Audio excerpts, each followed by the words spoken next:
Hello, everybody. Welcome back to Spill the Tea, Lou. And as you can see, I am joined as ever on Friday evening by Kai from behind the dugouts. Some of you may have noticed that we have a little poll in the chat. We have a little poll. It's just a fun chat.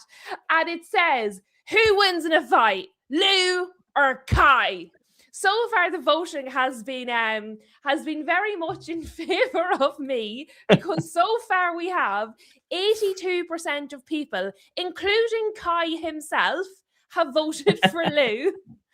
Somebody has abstained from voting. I would just like to put that out there. A kind person who obviously didn't want to put you to lose, but maybe didn't have enough faith to put you to win, has just abstained. So whoever Don't know that how I feel about that. whoever that kind person is, they were kind, but not kind enough to vote for you to win. And obviously, it's all a bit of fun. It's all a little bit tongue-in-cheek. And the reason for that is because it is Chelsea against Manchester United this weekend, which obviously means the clash of Lou and Kai. I would just like to say, prior to this clash, it has to be over a month ago now, maybe 2 months ago, Kai told me that Chelsea were going to finish higher than Manchester United in the league this season. That now seems improbable. So I would say Lou has already won round one, and that Kai is going to have to make a comeback. Now I'm going to bring Kai in. First, we're going to say hi to everybody, and then I'm going to let Kai talk for a few minutes while I have a little sup of tea, because the reason we're late is, of course, because I was eating. I am badly organised. Big up to Michelle. Michelle has joined us from Don Hassam, Footy Judge Mo, MHF, and obviously we see Michelle in the chat all the time with the guys, and she has come across. She also enjoyed the MHF show with Touchline and with Ahmed. So Michelle has come across us. So big up to Michelle, a new subscriber. But guys, I see everybody in the chat. Everybody's having so much fun with this guy. I'm going to read them out, and then I'm going to give you a chance to respond, okay? So Jerry Springer here, who obviously knows how to pick a winner of a fight when he sees one. So I thought Dave might give Kai a bit of a pep talk, but he's not Dave. He's Jerry. And Jerry doesn't back losers. Jerry said, last time I saw Lou on a stream, she wiped the floor with a couple of geezers. Now, I'd say you probably haven't seen this, but there's a channel called MHF. It's run by two guys, Footy Judge Mo and Don Hassam. And so they were doing a match reaction after the United match the other day. And there was two United fans on. And they're a little bit not to my taste, shall we say. We have differing opinions. And I text the lads. I was like, get me on there. Get me on there. I'm not listening to this anymore. And so they let me on. And I got a lot of things off my chest, is all I would say. So I felt much better. But people got to see a different side of me that they don't normally see here. Because obviously here I'm very chilled out. Very chill. Just so relaxed I could be lying down. But people saw a different side to Lou. They saw big mad. And now they're all a little bit like, she cray-cray.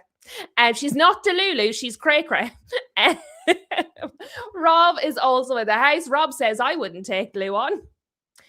Hold that thought. Hold that thought. Those are healthy thoughts. Guess is in the house with her cup of tea. I'm in the house telling everyone I'm eating, and that's why we're late. Moonshine.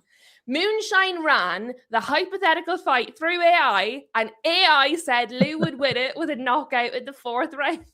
Now, he does say he's joking. I don't think he's joking. I think it was real, and then he felt bad. Maybe he abstained after saying that because he felt bad. Obviously, our very lovely Mama Flossie is in the house. Did I say Guess? Yes, Guess is here with tea. Moonshine is also saying, please hit the like button, everybody. Correct and right. Who else have we got? 620 teacups. Woo! We're multiplying. I'm cloning them. I'm cloning the teacups. Moonshine says Coventry can get promoted tonight if they win or draw at Blackburn. Interesting. Okay. Everyone's saying hi. I just want to make sure I haven't missed anyone on their way in. Guesses. No qualms about showing us who her allegiance is to. Jerry has a suggestion about some of the side effects of this fight. And Flossie says, welcome teacups. Tonight we have a Royal Rumble. In the red corner, we have Lou. And in the blue corner, we have Kai. It's live and direct from Teacup Castle.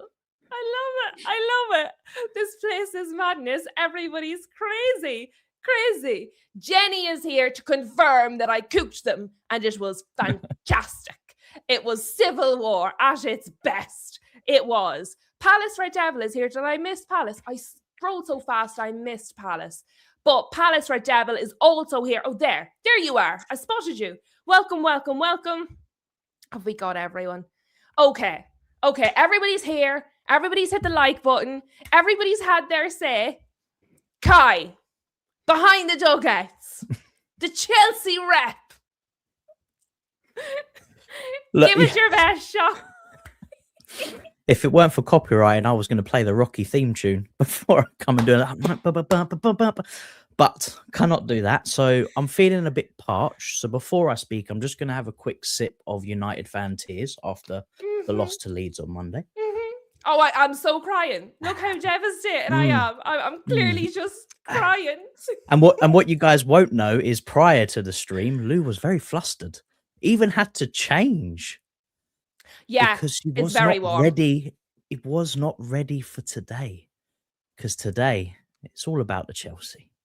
It's all about the 3 points that we will be picking up tomorrow evening. But first thing, I want to say hello to all the chat. Lovely to be with you guys first. Again, another week. I can see I'm probably the minority, if not the only one that's batting Chelsea. I don't see Sam in the chat this evening, so I think it's just going to be me for the Chelsea today. Sometimes Sam's a little late. Sam might come probably around 8 o'clock, so you might be only on your own for a little while. That's all right. We're used to being the underdogs. We're better when we are. So I'm looking forward to the stream. I think it's going to be a fun time. I definitely think it's going to be a fun time. We're going to have good fun. Obviously, we have Dave to keep score of the possession because boxing match, football match, it doesn't matter. Lose on top. But yes, guys, look.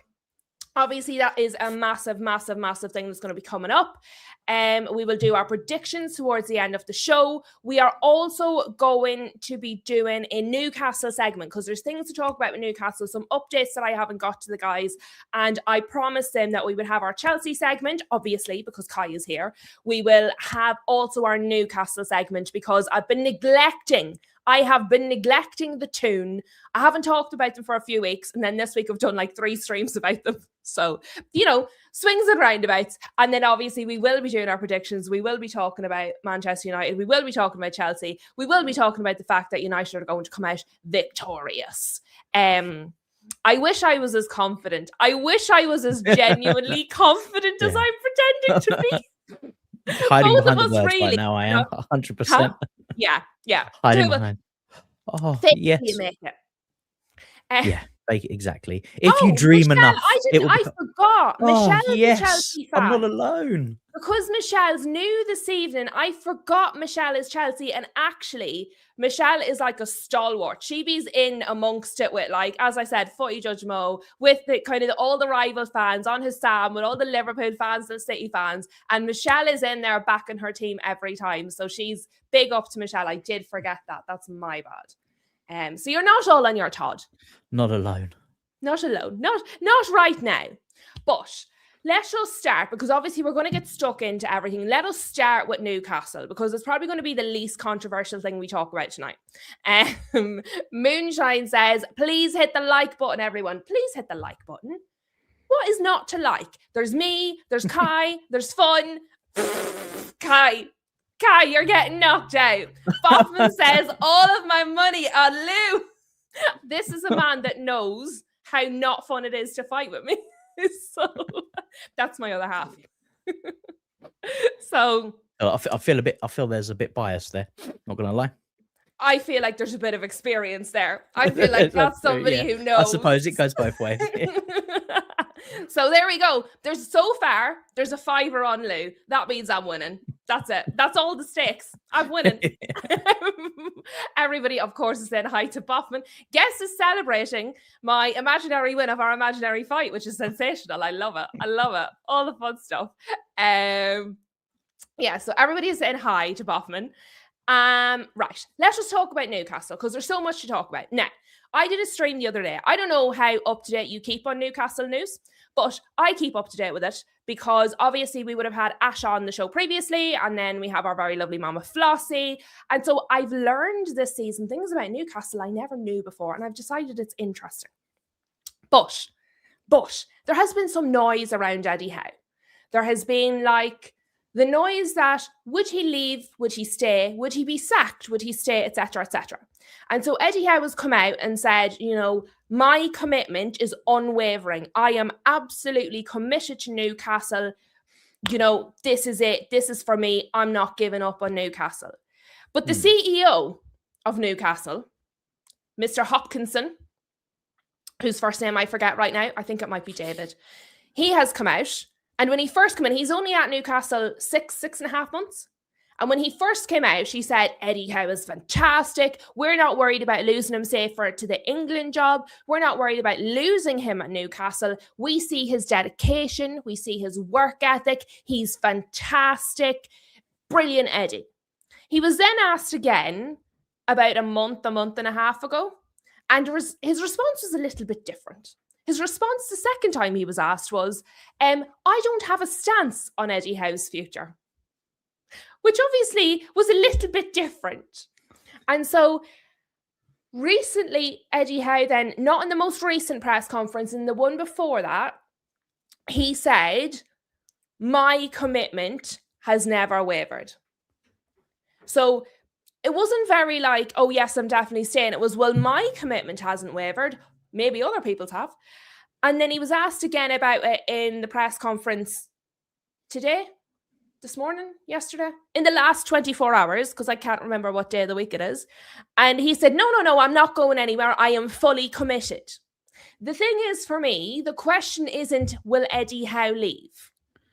For me, the question is, will he be asked to go?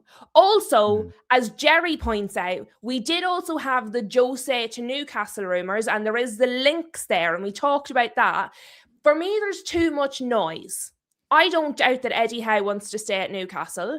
I slightly doubt if Newcastle want Eddie Howe to stay at Newcastle. Where do you land in all of this, and how up to date are you with all of this tea? Not too much. I mean, it's a lot of tea. Not going to lie. And I think, you know, I mean, the Premier League or football in general always had a little bit of tea surrounding, especially with like the bigger personality in managers and things like that. But I feel like over the last few years, it's just gotten more and more and more. I mean, look what's happened this season. Absolutely, managers walk in, getting sacked. One can't get out, even as much as he's tried. In Glasgow, he's just crying every game. He can't get out.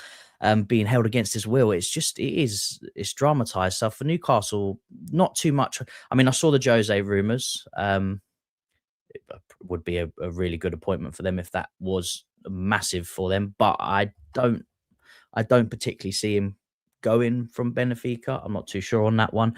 I've seen a lot of news around their players, Gordon in particular. That's a player I wouldn't mind. Obviously, Bruno as well. I just think, and I see Flossie's there saying he will walk. I always pictured Eddie Howe's next move would be the England job. I thought he might have got it before Tuchel, although I am happy Tuchel got it. So I think he kind of wants to stay there as long as possible until the England job may come available again. But I don't know, man. I just don't see. Yeah, Newcastle haven't done as well as I think they would have wanted, nor probably they should have, especially with the money that they spent in the summer, obviously having to because they sold Isak in the end. Maybe they're just looking for a change. Are they going through that period now where Howe's come in, he's settled the ship, he's done enough, but maybe he's taken them as far as he could go, and he's not getting any better with them. In fact, they were in Champions League a few years back. Now, they're not even close to it right now. Yeah. Maybe they are potentially looking at trying something different and getting stuck in a slump of the same repetitive stuff season after season, which is what happened. But my only thing there is, um, apart from the Mourinho link, what really is out there manager wise that they're going to get that's going to be much different from Eddie Howe? Obviously, you've seen Bournemouth's manager basically say he's gone and they've already got his replacement in. Yeah. Maybe that's a potential one that they're looking at. And that's why these rumours have heated up a little bit more this week, because there's now a manager that's available.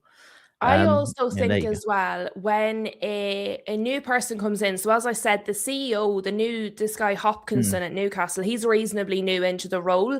I think sometimes when you come in to a new role, let me just pin this. Guess let's put the link for Kai's channel in the chat. Let me just pin that so if anyone comes in, they can see it. There we go. Yes, it's the legend. Yeah, she's so good. She's so on it with the link. She's always got it. But I think sometimes when somebody comes in, not even just in football, in general, in life, when somebody comes into a new role like that, a high-ranking role, like a CEO role, a decision-making role, and things are sort of idling, I think sometimes they like to do that. They like to put their stamp on it. They like to put their mark. They like to take the big scalp. So Eddie Howe might end up being somewhat collateral damage of that as well, of this guy Hopkinson coming in wanting to make a name for himself, of getting, like you say there, Newcastle to the next step. So that might be a thing that's absolutely got no footballing basis, or it's nothing to do with Eddie Howe, but it's to do with this guy making his mark on the club. Now, we don't really know much about him. Well, I don't anyway. But for him to come out and be so like openly, yes, he's super stupendous, fantastic, and then I don't have a stance. He's putting himself out there. He's saying all these things that don't need to be said. He has created this. If he hadn't said any of this stuff, right? Eddie Howe wouldn't be getting asked these questions. People wouldn't really be talking about it. He has created this storm, which I also find interesting. Sometimes I think it's on purpose, though. At the end of the day, this is an entertainment business. And the easiest way to get your club spoken about and, people just constantly reporting news, and you said yourself that you've done 3 streams on Newcastle this week alone, is to say something controversial, or say something that can be interpreted in a different way. And it just gets people talking. And that's what it does. I mean, my club in particular, we love doing this. Like, we're going to talk about your club. Don't you worry. We love throwing a little curveball out of nowhere just to get people talking. So I'll tell you what, could be part of people are so interested to hear your opinions on your club. I'm getting questions in the lunchtime show. Will Kai be talking about this when he's on the show later on? That's how important you are. We're getting pre-questions for Kai before the stream even starts. So that's, you know what I mean? Big fish.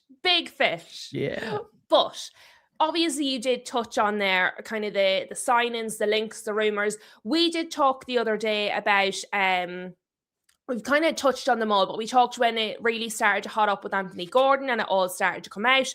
And then obviously Eddie Howe was sort of asked about, like, there's so many rumors of your players might be leaving, etc., etc. So obviously they asked him about that. And so these are some of the quotes from Eddie Howe. And the quotes, I'm getting these quotes from Keith Downey, who is obviously a Newcastle reporter. So I'd like to think he's somewhat reliable. So he has said, these are things from Eddie Howe.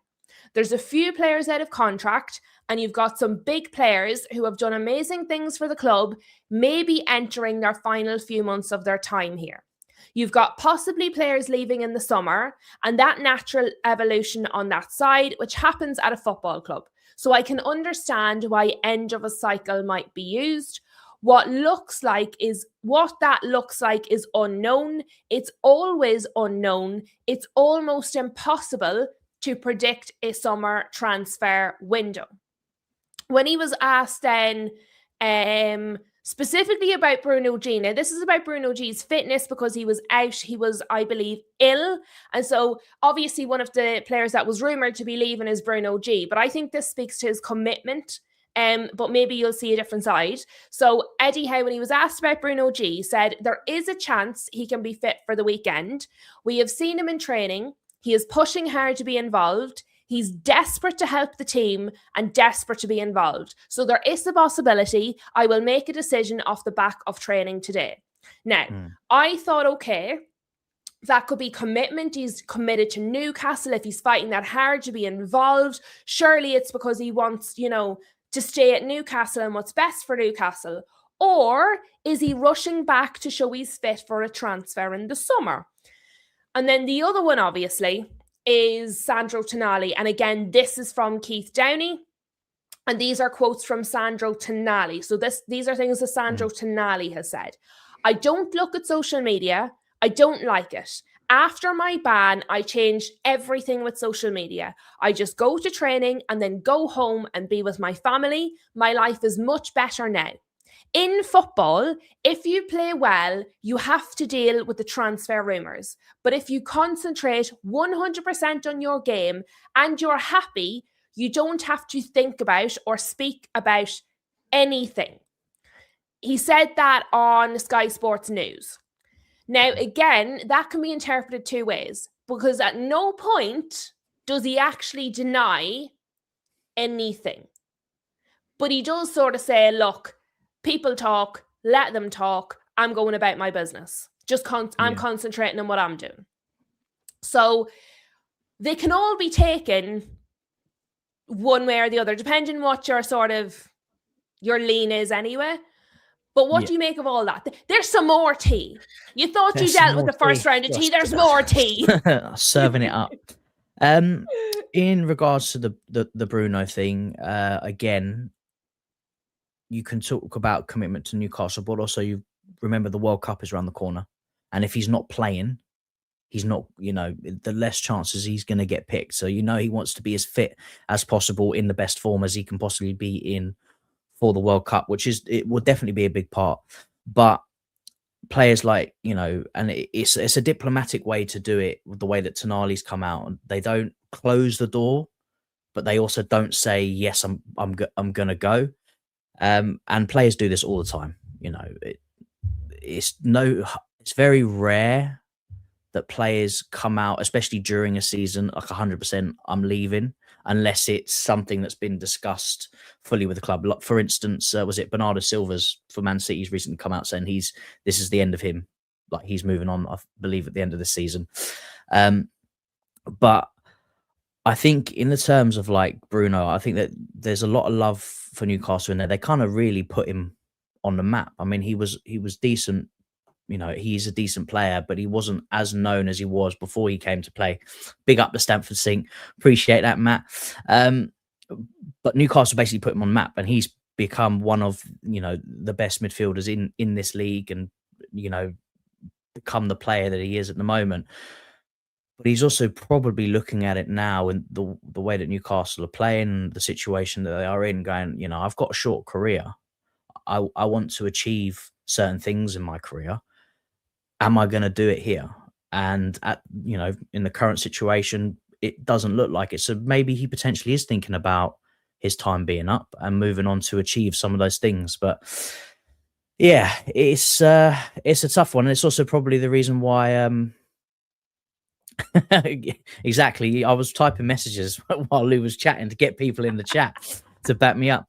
It is probably part of the reason why, again, Eddie Howe saying his commitments never wavered or whatever. But if you're a manager and a lot of your top players are going to be going, because he'll know, like they'll know for a fact if they're going that he knows. It makes the decision of going, like I know Mama Flossie said there earlier, I believe, saying that he might walk.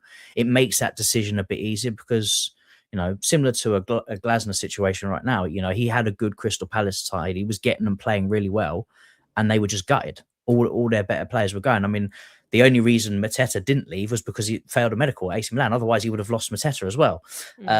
So it looks like it potentially could be that kind of situation for Newcastle in the summer. But I also don't think they're not going to be the only team. I can see loads of managers moving this summer. I can see loads of players going this summer. I feel like this is going to be probably one of the biggest summers for movements across the board, especially in the Premier League, ever. I really agree. do. Because see if you go through it, right? If Arteta doesn't win the league, he's probably going. Yeah. Pep, nobody knows. Nobody knows. I don't even think Pep knows. Yeah. I think so too. That was my shout. But I don't think he's even fully 100% decided yet. I think he's leaning. Then we have United. Who the hell knows what we're doing? We definitely don't know what we're doing. Then we have Villa, Emery. He might stay. So far out of the 4 teams, we've got one maybe, right? Who have we got after that? You guys. Who the hell knows if you guys are going to keep Rosenio? He could be gone. Just flip a coin. Oh, that's the only way you do with us. Liverpool are saying they're going to keep Slot. I'm not sure I'm 100% convinced by that yet. No. I just depends. I think if they fall out of Champions League and they don't get Champions League, I don't think. Yeah. I think it's untenable. I don't think they'd be. The fans would. They're already having meltdowns as it is. I just don't see that being tenable if you don't make Champions League at all. I agree. He's another one.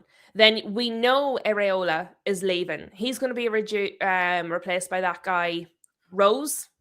Yeah, I'm going to do a show on them. Then you have Glasner for sure is leaving. We know Glasner's done. Then there's obviously the question marks over Eddie Howe. I don't think he's there next season. Really and truly, I don't. That's how many? That's 8, 9. I could see him at United. If Eddie Howe does walk. I would take that. I could see it. I definitely would take that. Is he stern enough? We need somebody stern. I don't know. Maybe I would. The thing is, what you've got with him is he has worked with some top class international footballers. The likes of Gordon in Bruno G and Tonali when Italy were good. Not so much right now. So he's had experience working with those kind of players. So it's not like he would be going into. It's not that I would be totally against him or anything. Yeah. We need somebody because player power is on the rise again. Player power is absolutely on the rise again, and we need somebody to smush it back out again. And a Gareth Southgate ends up at Newcastle. You couldn't do that to Newcastle. Kieran says definitely no, and Dave says definitely yes. So even that's a mixed bag. We don't know what we want. Flossie reckons Gordon could be the one to go if a player goes. I think Gordon will go. We're after at least 9 clubs where the managers may or may not be in post next season. I would suggest at least half of those probably won't be, just on the probability. Yeah. And there may be things that we don't really know about as well. That's just the ones that we can list off the top of our heads. Yeah. After that, you don't know. David Moyes probably stays, but eventually he's going to have to retire at some point, that man. Like at some point he has to retire.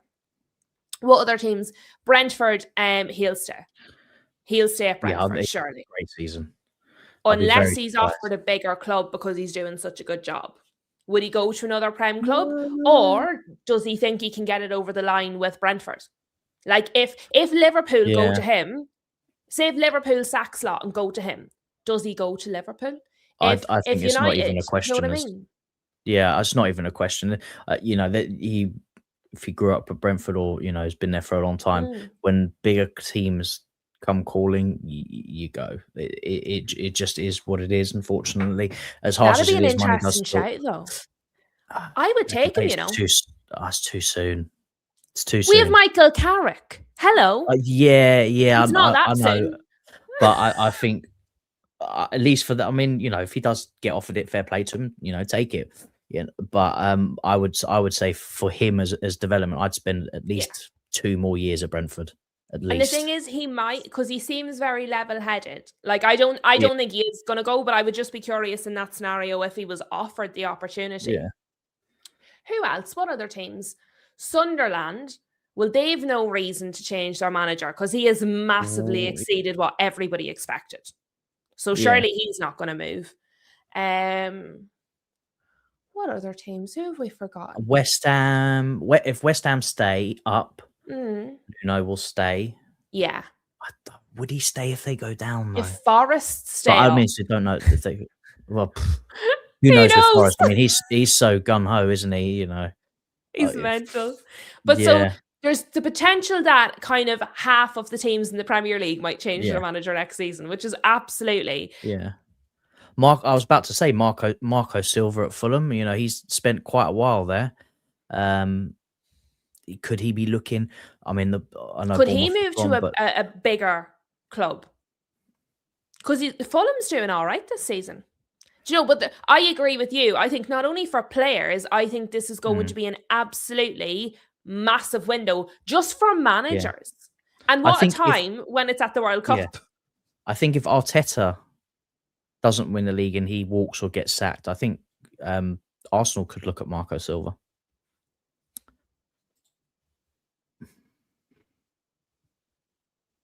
You forgot to put Chelsea would be 1-0 up streets, but it's fine. I'll let you off. I'll put it in there for you. I'm sorry. How is the vote going? Lou has 84% of the vote. I don't think you get to say anything. That's not a unanimous 100%. There's No, a we had 60% the chance. abstainer.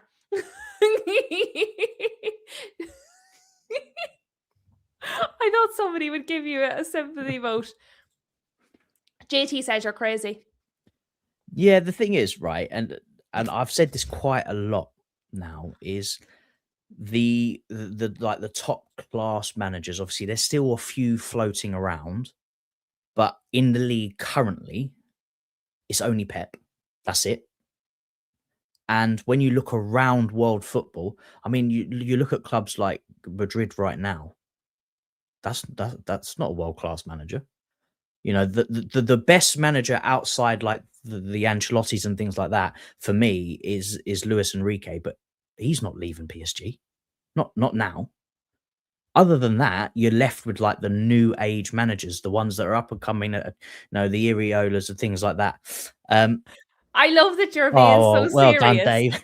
You're being so serious. You're doing your best to keep the show on football. You are flying the football flag, and me and Dave are just like, nope. No. What football? But yeah, I Streets think attacking you. yeah, and you lost Euro today, didn't you? I know. We're going to I talk think he's about out that. for the rest of the season. We're going to talk about But that. there's I'm not just pleased. nothing. There's just nothing. There's like no managers really left out there. So I feel like we're going to see a lot of experiment managers this next season. I feel like that is what's going to happen. I like this question. Yeah, I like this question. Yeah, because you can sack a manager at any time, but with a player, it has to be in a window. And there has been sort of kind of talk around this before. Kai, you've just give a spoiler. Streets didn't know Yarrow was out. We were going to shock him. And now look what you've done. Look what you've done to Streets. Look. I have shocked him. Look. Look. Look at this. Look what you did to Streets. He's not coping. He's not Look out. what you did I'm to him. joking. He's malfunctioned. He's malfunctioned. Look what you did. Let me see. I've lost it. What was the other chat I had? Oh yes, the Stamford Sink. Manager transfer window. I want to do that to a poll. So Kai has lost the poll, okay? Kai lost the poll. Lou wins the fight. Look, there was still time. Yeah, but there was no votes left. I felt like I was changing people's minds, you know? You and they just couldn't. To that thought. They just couldn't. They just couldn't change their vote. I feel like that was what it was. I see. Right, because I think that's a great question from the Stamford Sink. Do you think there should be a manager transfer window? And then even if they're shit, you're stuck with them. Yeah, imagine. That'd be wild. Just January. That's probably the only January transfer window we would ever get involved with. Yes, no. Start the poll. Unleash the dogs. Start the poll. Get involved in that. That's interesting. I like that a lot. What else are we saying? Kieran says, I'd stick with Carrick, support him in the transfer market, then we'll judge him, give him a chance. No, I don't want him at all. Straight I no. don't think he's good enough. I think he's doing damage. He's the reason we have no fitness in the squad. I'm not having him. I'm really not having him. I think he's brutal. The more I watch him, the less I like him. Big up to Yasser. Big up to Yasser in the chat, guys. Make sure we all say hi. JT says, I think to compare top managers to Pep and Enrique is unfair. Why? Why would that be unfair? I'm comparing the managers that are coming through to. It's not a comparison to them. It's what the football. Football is now on a transition period, right? We are now transitioning from those top age managers that have been in the game for so long, that have won what they've won, to this new breed of managers. Of course, there's going to be a bit of a transitional period. There are going to be experiments taken. I mean, just look at us. We've taken an abundance of them. And, do you want to have that competition as well? Who's gone through the most bad managers in the last decade? Because I think we win that one you've too. gone for a lot longer, haven't you? Yeah. I know. We're winning all the competitions tonight. None of them good, but we're winning. No, but I agree. We haven't seen really top managers for ages, if I'm honest with you. I think the standard of managers has drastically dropped, drastically. Yeah. So I think this is correct. Now, Aaron got his vote in before the poll even started. Moonshine was trending the setting, the trending. Moonshine was on it. Let me see. What are we all saying? Your Mrs. Mine says, even if Arteta does not win the league but reaches the Champions League finals, Arsenal will keep him for one last hurrah. That's a possibility, to be fair. Yeah, I mean, if I didn't win the league in his position and how many years he's been there, I'd walk, man. I would walk. Fair. Kieran says, how many times are we going to change the manager again? Until we get one that's good enough to do the job. Until we get it right. Until we get it right. There's no limit on until we get it right. He's not very good. The fitness of the team is flagging. The performances are flagging. Yeah. Now the results are flagging. He gives them time off by the minute. Yeah, I mean, I would definitely say the fact that, I mean, as time's progressed, that new manager bounce has died off, and the fitness is definitely a thing. The fact that you guys are only playing one game every 25 weeks doesn't help either. You're not getting your match fitness up, because you can train fitness as much as you like, but it doesn't compare to being match fit.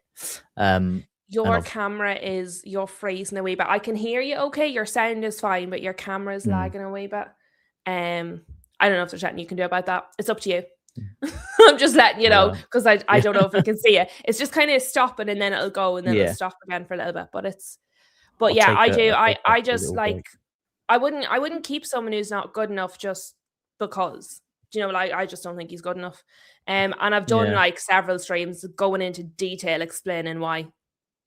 Guess is saying a window would be fun for drama, but not really practical. I don't know. I kind of like it. Yeah. I'll be honest, I like it. I love the drama though, so maybe that's the problem. And to be fair, Yasser is another Chelsea fan. They're coming. They're coming. They must have heard the call. They heard the call. All the backups coming. JT, who is an Arsenal fan, said, I would hope he would walk as well. So you're not completely off the mark, to be fair. The Stamford Sink says, I think Arteta stays long term. Still the same owners, not exactly known for being trigger happy. Wenger lasted years getting fourth. That's a fair point. Yeah, but there's got to be... But I mean, we often talk about all these new ownerships and how they behave. The fact that it's still the same owners from Wenger time, that's a really interesting point for me. Yeah, but there has to be a point that they go enough. And there has to be. I mean, I don't even know when their last title was. Was it 2000? Back then, it was a long time ago. Mm-hmm. I just feel like there has to come a point, and he's been there 7 years now. Yeah, I think it's 7 now. FA Cup. I want to say that's it. To be fair, JT, because I obviously don't know about this. Yeah, So JT has said it is the same owner family, but the yeah, representatives that are actually running it are different. It's the son now that actually runs it. So yeah, maybe he would run it a little bit. Okay, so that's fair because I just wouldn't have known that. So that yeah. is fair. We're all learning things tonight. Your Mrs. Mine says Arteta's ego won't let him go without a major after all these years of close but no cigar. And I think that's probably true. I don't know if I was close, would I be able to go, okay, it didn't work, I'm just going to leave. Yeah. So I don't know if I would be able to. Rob is reminding everybody to please like and subscribe. Guys, that, like I said, I just wanted to go kind of through Newcastle a little bit because we did have some updates and we had talked about it. But we have quite naturally come back around to Chelsea and to ownerships and to problems, obviously, because bad ownerships brings us back to United and Chelsea always. But I want to talk first because I have spoken about this a little bit at length and I feel rather strongly about this. So everybody knows how I feel about this. How do you feel about the recent refereeing decisions around Manchester United? How do you feel about the hair pull that wasn't a hair pull and people getting elbowed in the face and extended bans for cursing at referees while other players can say they're corrupt and that's fine? Where do you land in all of that? Like, I think the state of refereeing in this country is without swearing, it's terrible. It is terrible. And I think it's getting worse every single season. Every single season. And I don't know if because VAR has come in, everything has been highlighted even more because now they're pulling things back and we can actually see mistakes more often than not. But it's not a good look. It's not a good look for, and the precedents that they are setting, i.e. for the Maguire thing, that I thought he was going to be available and then saw a couple of days later that he's now not going to be available because they've extended it. Are Man United falling into this trap because they are Man United? They are being used as an example now, and I would say this would be similar to maybe some of the other top teams. Not obviously if the same incident maybe had occurred recently, because dissent, I think this season has been pretty bad across the board from most teams, and maybe now they're trying to set a precedent and they've used United as that. Now, is it fair? No. Do they have to do something about it? Yes. It's just it's obviously unfortunate that it's come at this time, especially with you guys losing another centre back for injury. The hair pulling situation, now to me it looked like a hair pull, but you know, again, if it was a hair pull, is it a red card? Yes. You know, we've had a situation against Tottenham where, you know, Cucurella had his hair pull and we got nothing for it. So, well, that's the thing. So you said, was it a hair pull? Yeah. And if it was a hair pull, it's a red. The Well, it thing should is, be if it's red. a hair pull, it's not a red, is it? Because Well, we've no, had if you base it on several the hair pulls this consistencies, season. yeah. So, but that's the thing. So it like, shouldn't be. The only thing you can say about the refereeing decisions, like unanimously, is it's inconsistent across the board. It is inconsistent all the way across the board. And I would love to sit here and tell you a foolproof way of fixing it, but I think it's just we need to train better standard of refereeing. It really is. It is dreadful. Your sound is starting to jump a little bit now as well. With your image, your sound is starting to jump a little bit. If I go I'm kind of back hearing out it and come in back chunks. Try that and see. Yeah. See what you can do. I'll hold the fort. Don't you worry. I can hold the fort. Michelle is saying blue coat out. And Jerry is saying refs have become lazy. They rely on VAR. It's becoming a non-contact, no swearing sport, which is very far removed from what it started as. Absolutely. What else did I see? Jenny's here. Hello to Jenny. Big up to Jenny. Rob is saying it's hard to avoid Cucurella's hair. I think that's an interesting point as well.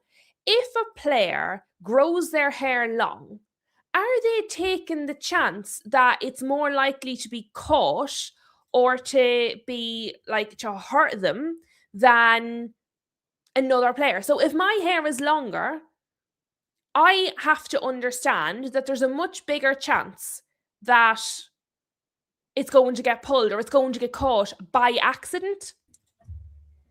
Okay, I can see you now. I put you off, but your camera was still loading in, so I wanted to give it a little minute to load so I could see you. Difficulties. The gremlins have got you. The gremlins have got you. With Only their seem to get them when I'm guy. here. So It's like me. you're I sending send them my through gremlins me. to you. Your Mrs. Mine says it was a hair pinch of anything, not a full-on yank like Fellaini to Gajosi and Romero on Cucurella. And that's the thing, right? There was multiple scenarios. There was multiple scenarios this season specifically where hair has been pulled and it wasn't a red card. Also, it states it's not any hair pull, because I thought because of what the commentators on the match said, and they were wrong, any hair pull is a red card. That's what I thought, because that's what they said. Yeah. But they're wrong. Because it's not, I read the IFAB laws, and it's not specifically mentioned. But then they issued guidance at the start of the season, and the guidance was that if it's pulled with force, it absolutely was in no way pulled with force. So, by their own rules, it's not just a red card for hair pull. How are they gonna determine if it was forced? Like, how are they gonna measure the force of the pull? Is his hand literally run through his hair? Like, I mean, if you pull a hair with force, what happens is the head goes back. That didn't happen. Yeah. Do you know what I mean? Like, you would notice because then the movement of the head, and it didn't, because he was still able to clatter him in the face. I just think that it just opens up too many grey areas. I mean, at the end of the day, what then they need to rewrite the rule. Well, yeah, they do. But if you think about what reason does a player have to put their hand in someone's hair? To be fair, in Martinez's case, he had Dominic Calvert-Lewin's fingers in his eyeballs, and he couldn't see. Yeah. And they were jostling, and he reaches for the jersey, and the hair's there. He couldn't see him. There was fingers in his eyeballs. Yeah. So but that's what I'm saying about the rule. He just did, like, was even close. in the sense in the rule, like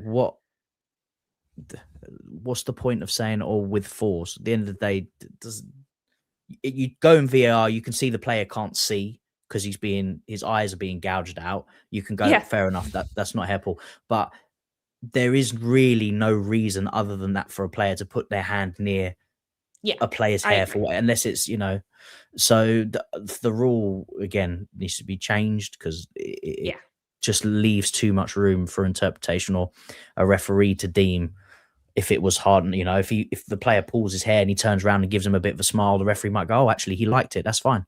I also think part of the problem here was the same referee was the one who didn't award it in the City match.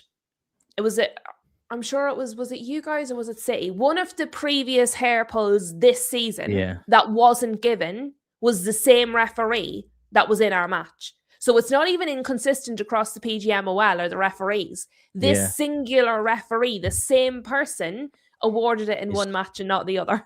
That's when you've got a big problem. Yeah. Dave is changing pubs. He will be back to us soon. Semenyo versus Fulham. Thank you, your Mrs. Mine. I couldn't remember if it was your one, if it was Cucurella, or if it was Semenyo. So yes, for the Semenyo one, where literally the player goes like this, it wasn't given. Yeah. So, Kenny Tete. There's the one. The guys are on the same page as me tonight. They're on the same page as me tonight. So my thing is, if they want to say all the hair pulls, that's fine. Write all the hair pulls. If you don't want force to be a factor, don't write it in the guidance, because they've written that down. So if they don't want force to be a factor, don't write it down. And if you're going to apply the rule and all hair pulls are a red card, apply it to all hair pulls. The problem is when all of these examples or these first time for everything, do you remember the 5 centimeter offside rule? That was against us too, never to be seen again.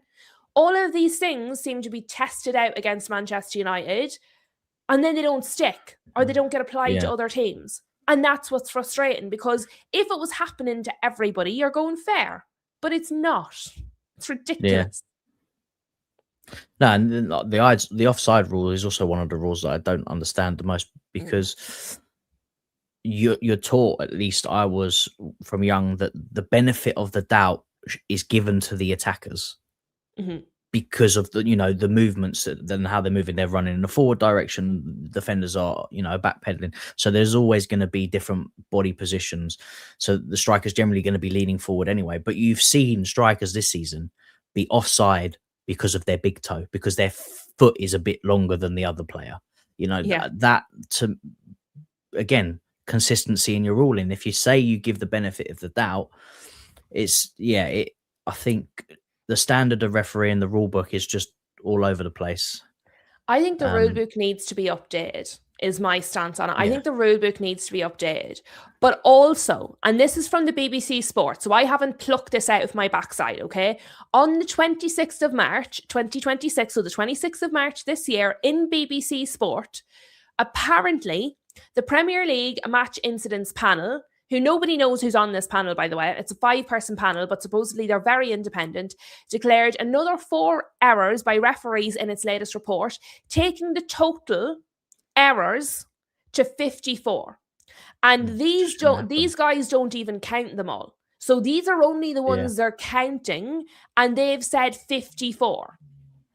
Same stage last season, there had only been 44.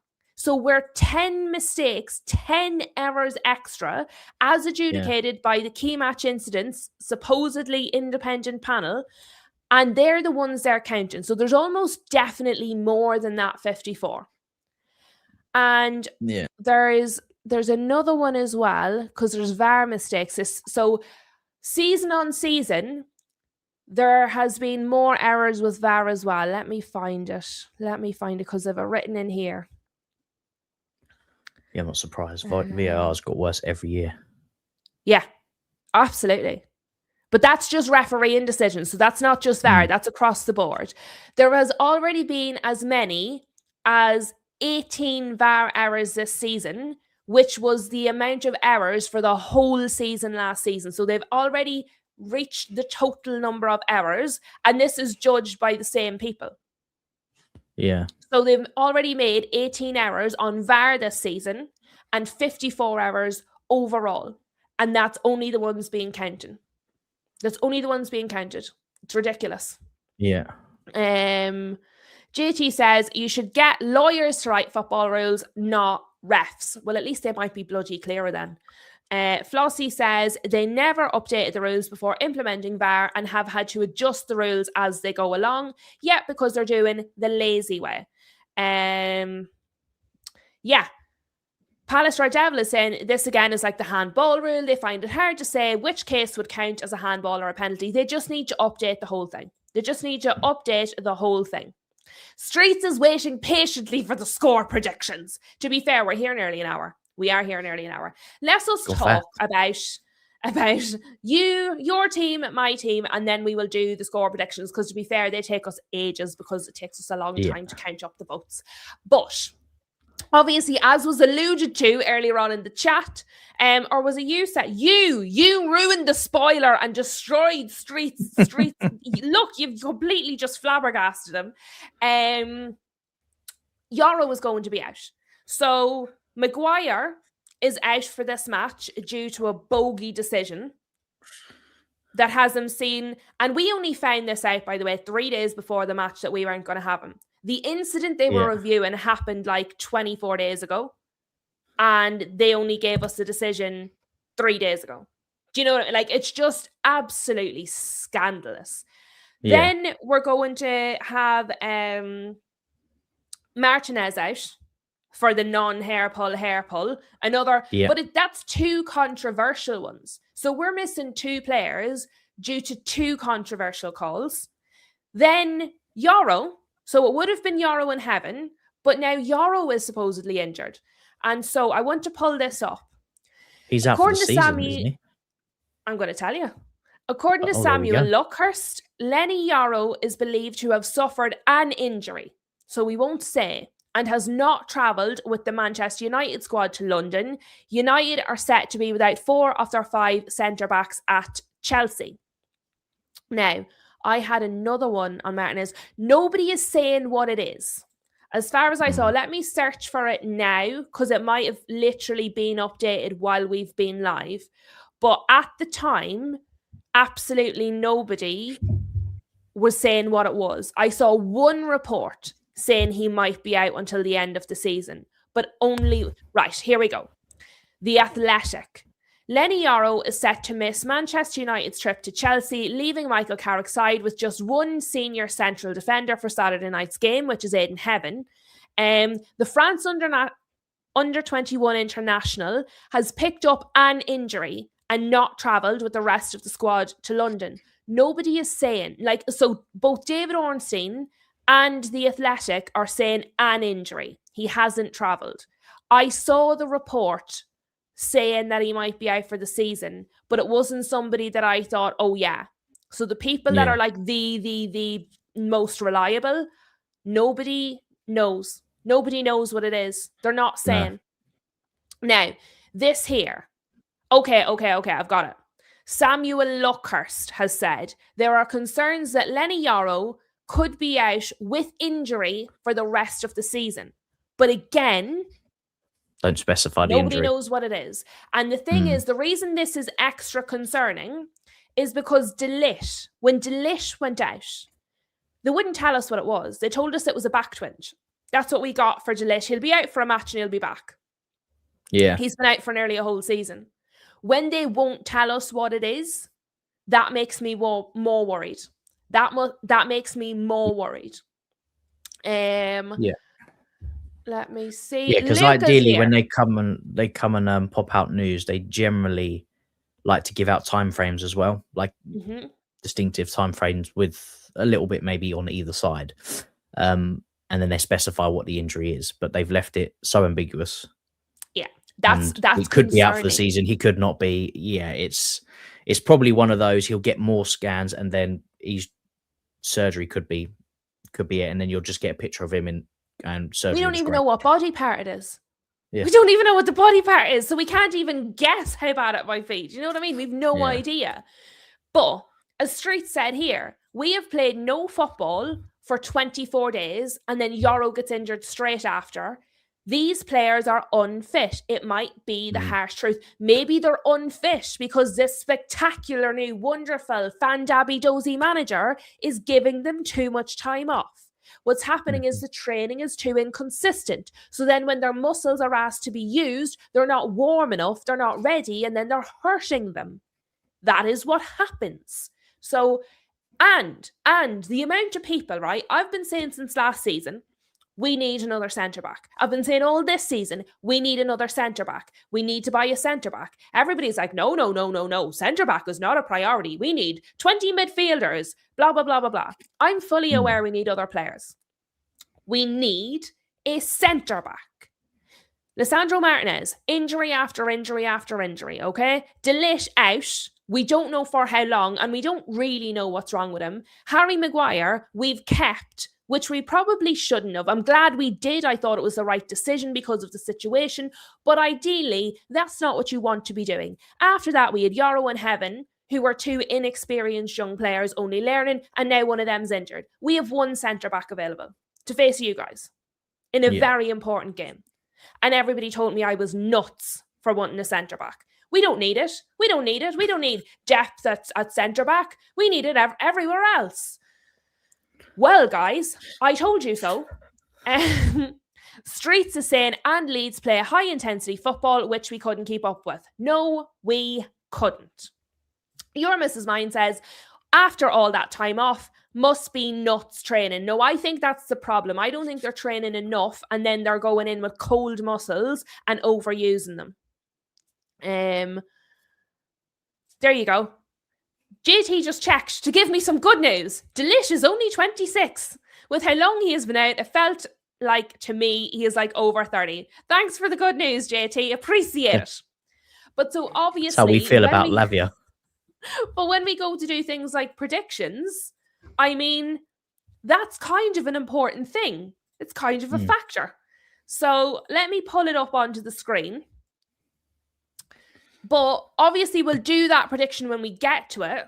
But it's a major thing. It's a major problem. Yeah. And I told everybody, I said, the training has fallen off. I said the intensity has fallen off. I said the discipline has fallen off. This was the reason I didn't want Carrick, because down the line it creates problems. Short-term great, long-term problem. And now we're seeing it.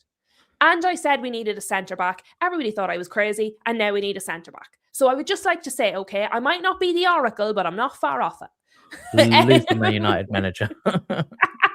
I do a better job. I tell you what, they wouldn't be getting brave with me to get a wooden spoon to the back of the backside. Then they'd do what they were told. They wouldn't they? be getting injured for football-related reasons, would they? No. Battered in the car park. You're right, either on the naughty step or the wooden spoon to the backside.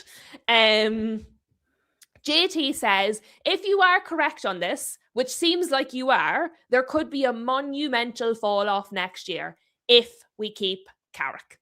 Yeah, because this is what I said the other day. Carrick is a very good substitute teacher. He was getting the points on the board, and that's what we needed. As a permanent, fixed, long-term educator, not for me. Not for me, not yet. He needs to keep going and learning. I don't know if we've lost sound, but we've lost sight of Kai. All of this tea has frightened the life out of him. He can't cope with all the tea. I've given him so much tea, it's seeped into his system and malfunctioned. The gremlins have taken the tea inside of Kai's computer and broke it. So I'm sure he's going to be frantically trying to fix that while I babble. And we love a good babble.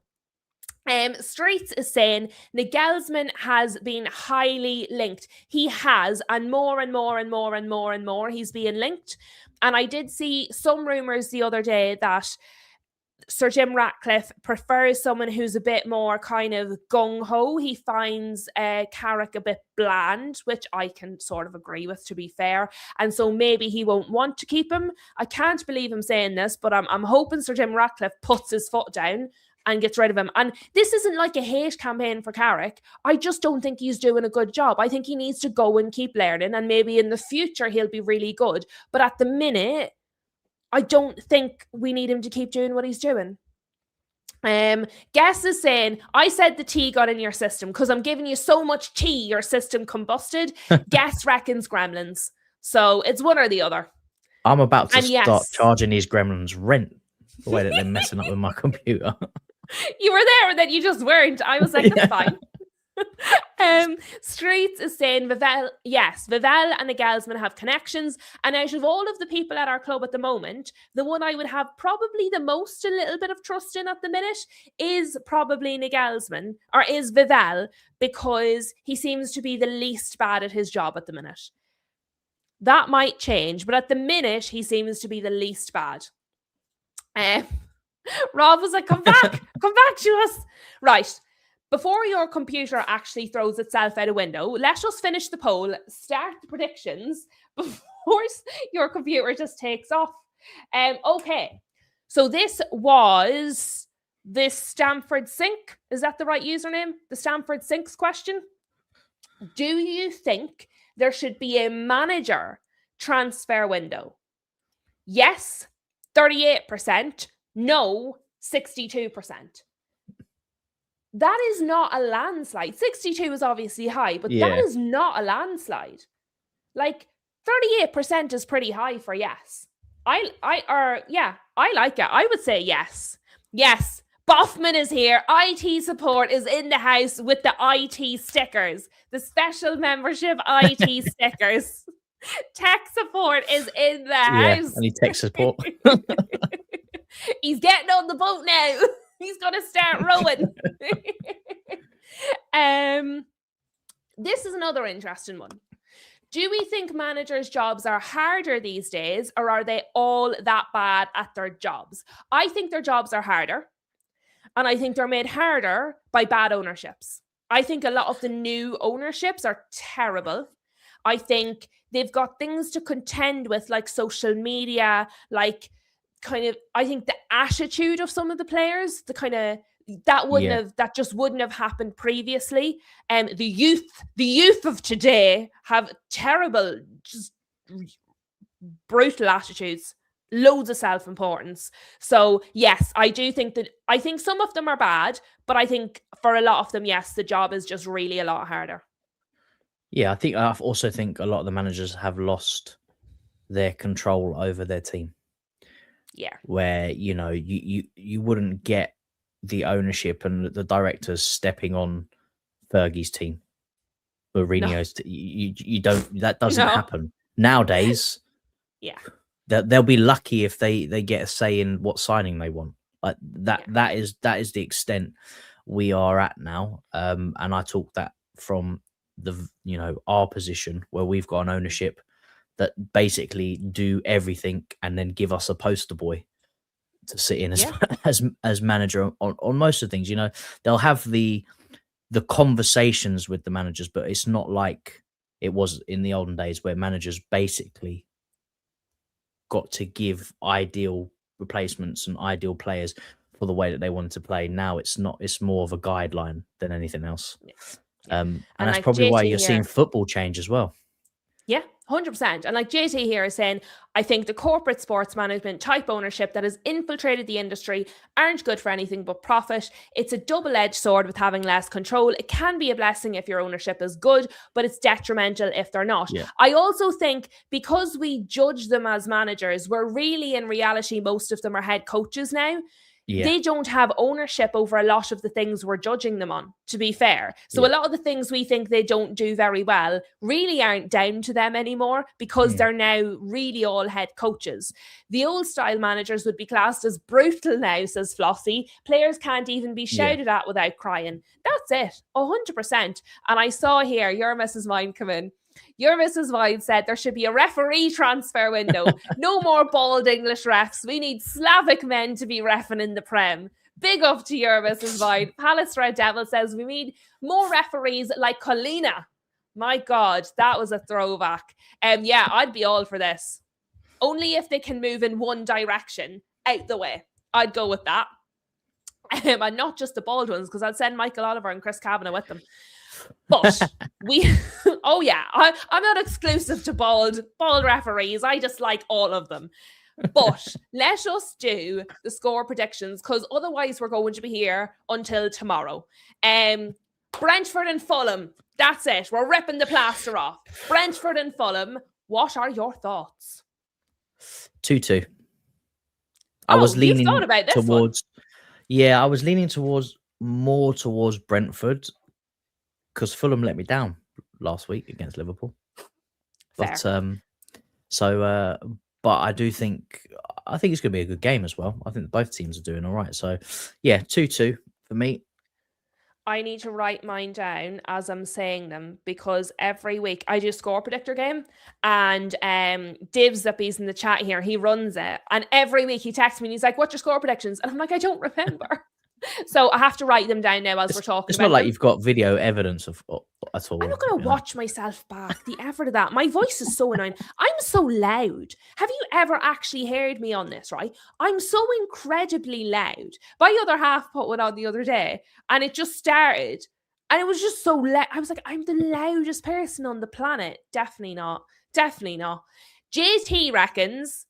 Well, first of all, Streets is very pleased that we finally got to the crux of it. Yeah. JT reckons 3-2 to Brentford. Rob reckons 1-1, so he's going to draw. Streets reckons 2-1 to Fulham. Palace Red Devil also reckons 1-1. I was thinking about this earlier, and my initial instinct was a draw. And then I thought about it, and I said Brentford. So I reckon 3-2 to Brentford, because I think there's going to be goals, and I think Brentford will edge it. I could see a draw, but I would give it 3-2 to Brentford. Look at all of this lot. Huge has arrived in time for predictions. Shem's in time for predictions. predictions. Well, isn't it incredible that everybody's arrived in time for predictions? Maybe we should have just did what Street said. Just started with predictions. They don't care what we really have to throw say. them off, wouldn't it? Really throw them off. They're not interested in us. They don't want to know what we have to say. They don't care. They just want to predict our game and they want us to shut up. I love that. I love that. So your Mrs. Mine also went with the draw. Huge also went with the draw. 2-2 to Fulham. 2-2 to Fulham. Okay, I stand corrected. Huge is going 2-2 to Fulham. Shem is saying, good evening, lovely boss lady Lou and Mr. Kai. Hope all are well today. Very stressful day today, and tomorrow is worse thanks to Spurs and Dispersy. So Shem is taken to call in Deserby Dispersy, and I really like it because it works. It really works. So forever fourth, Roberto Deserby will now be Roberto Dispersy. Love it. Absolutely love it. What an unfortunate surname. Streets is starting. We're only on number 1 and Streets has lost the plot. Yeah, we usually get a few games in, don't we? Yeah, we normally get a couple of predictions out of it first. JT says, I think Brentford will go for a cheeky late charge for the European spots. And I agree with JT. Me and JT disagree often here. Respectfully, nicely, like good teacups, but often. But this one I agree with. This one I definitely agree with. And yes, Street says the timing of these arrivals is interesting. Were we talking about something? No, not really. Never. I don't talk about things. JT says, we've seen 1-1 victories already, so why not a 2-2? I mean, fair. Mm. Fair. Right. Okay. Right. I think draw is unanimous there. Yeah. And I think 1-1. We've 3-1-1, so I think we're going with 1-1. I could see if it's going to be a draw, I would think 2-2. I think there's going to be goals. Field goals. Okay. Leeds and Wolves. I'm afraid to say anything because the last time I said nice things about Wolves, they lost 4-0. So I feel like I was the problem for that match. Yeah. And I shouldn't say nice things about Wolves anymore because I might ruin it for them. You know what? I really want to say Wolves, but Leeds have just got himself in. I think, well, more or less. Mathematically not, but I think they are safe. I don't know, man. They're playing well at the moment. So, and the beating United is going to give them loads of confidence, 100%. Yeah, but so Wolves can still go level with Burnley if they win. And Burnley lose, obviously. I'm going 2-1. I'm going 2-1 Leeds. I think Leeds are going to beat them. As much as I want Wolves to make a resurgence, I just don't. Yeah, I think it's going to be Leeds. I think, to be fair, as much as I also don't want it, I do also think it's going to be Leeds. I do. I want it to be Wolves, but I do also think it's going to be Leeds. I think it could be 3-1. I think it could be 3-1 to Leeds. Oh. It could be another 3-2. It could be. I'm just predicting all the goals, and they'll all be 0-0. I do. I don't like it, but I think it's going to be Leeds. Yeah, all the draws. Streets reckons 2-1 Leeds. Rob reckons 2-1 Leeds. JT reckons 2-0 Leeds. Palace reckons 2-0 Leeds. Street says another 2-1 for these frauds. Huge is bucking the trend. He's going 1-0 to Wolves. Go on, Huge. Streets is holding the grudge. Shem says Leeds, West Ham, Notts Forest, all playing great because, like everyone else, they all hate Spurs. Poor Shem. Streets is saying Calvert-Lewin will score to make up for his misses at Old Trafford. Do you know what? I hope Leeds lose. That would make my life so much better if Wolves smash Leeds. That would cheer me right up. And Calvert-Lewin gets a red card. Oh, well, I would enjoy that so incredibly much. Who's the referee? Who's the referee on that match? Let us see. I might change my mind here. I might talk myself. Streets might be talking me round. It was very hard. Tim Robinson. He's not very bloody controversial. All right, Tim. We needed somebody like Michael Oliver, who's we're stuck with, by the way. But that match needed somebody like Michael Oliver to kind of just punish Leeds. I think sometimes he sees himself as some sort of like dark avenger. And if he feels a team has gotten off lightly one week, the following week he punishes unconsciously goes against them. Yeah. I don't think he sets out to do it. I think it's unconscious where he's like, oh, you think you got one over on the referees, do you? And then he tells them. I think that's why he hates United. Because he thinks we've got one up on them for about 20 years while Fergie was here, so he's paying us back. He's like an avenging angel and he doesn't know receipts for the last 20 years. There's my conspiracy theory. I don't even think he knows about it. I think it's just all in the back of his brain. But Shem is going 4-1 Wolves. So we have Shem and Huge going for Wolves, and we have everybody else going for Leeds. Primarily, we've got 2-1s. We've got 3 2-1s, so it looks like we're going 2-1. I might change mine. Do you know that? I'm changing it. I've had enough. I'm going 2-1 Wolves. We're still going with you guys. These are just what I'm sending to Dibs. I'm going with 2-1 Wolves. You've just cursed Wolves now. Sorry, Wolves fans. Oh, yeah. Oh, bugger. No. Right. I'll change it back. I take it back. I didn't mean it. I didn't mean it. I'm sorry. But, right. Next one, guys. Newcastle, Bournemouth. And I would like to take this time to apologise to Flossie because I think Bournemouth win 2-0. Do you? Yeah.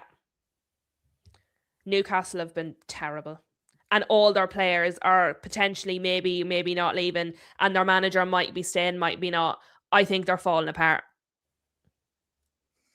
But then the Bournemouth players know that their manager's going. Yeah, but you know what? I think Bournemouth is the type of team where it doesn't matter. I think it's going to be 1-1. 1-1. Interesting. Okay. Streets is apologising to Flossie, as is Rob, because Rob has said 2-1 Bournemouth, and Streets has said 3-2 Bournemouth. Palace is saying 1-1. Palace is going with you. JT says, I hope Newcastle win so they don't feel so obliged to try against us next week. So he says 1-0 to Newcastle. I love the reasoning. Shem is saying Newcastle 2-1. Shem is supporting the Newcastle. He's here. He's got Mama Flossie's back. Not like the rest of us treacherous gits. But, so I've said Bournemouth. Rob has said Bournemouth. Streets has said Bournemouth. You've said draw. Palace has said draw. Dave is back. And he says 2-0 to Newcastle. So Dave and Shem. And somebody else said it. No, Dave and Shem have said Newcastle. So we've 3 for Bournemouth.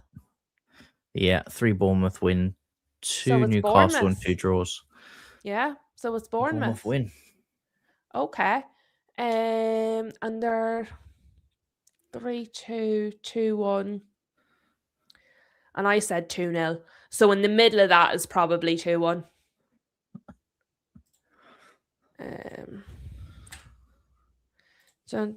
Dun. Spurs and Brighton. I think Spurs win this, you know. Do you? I don't. I do. I think Spurs win 100%. 2-1 Brighton. No mercy. 2-1 Brighton. You think? Yeah. I think 1-0 Spurs. I think 1-0 Spurs. I think.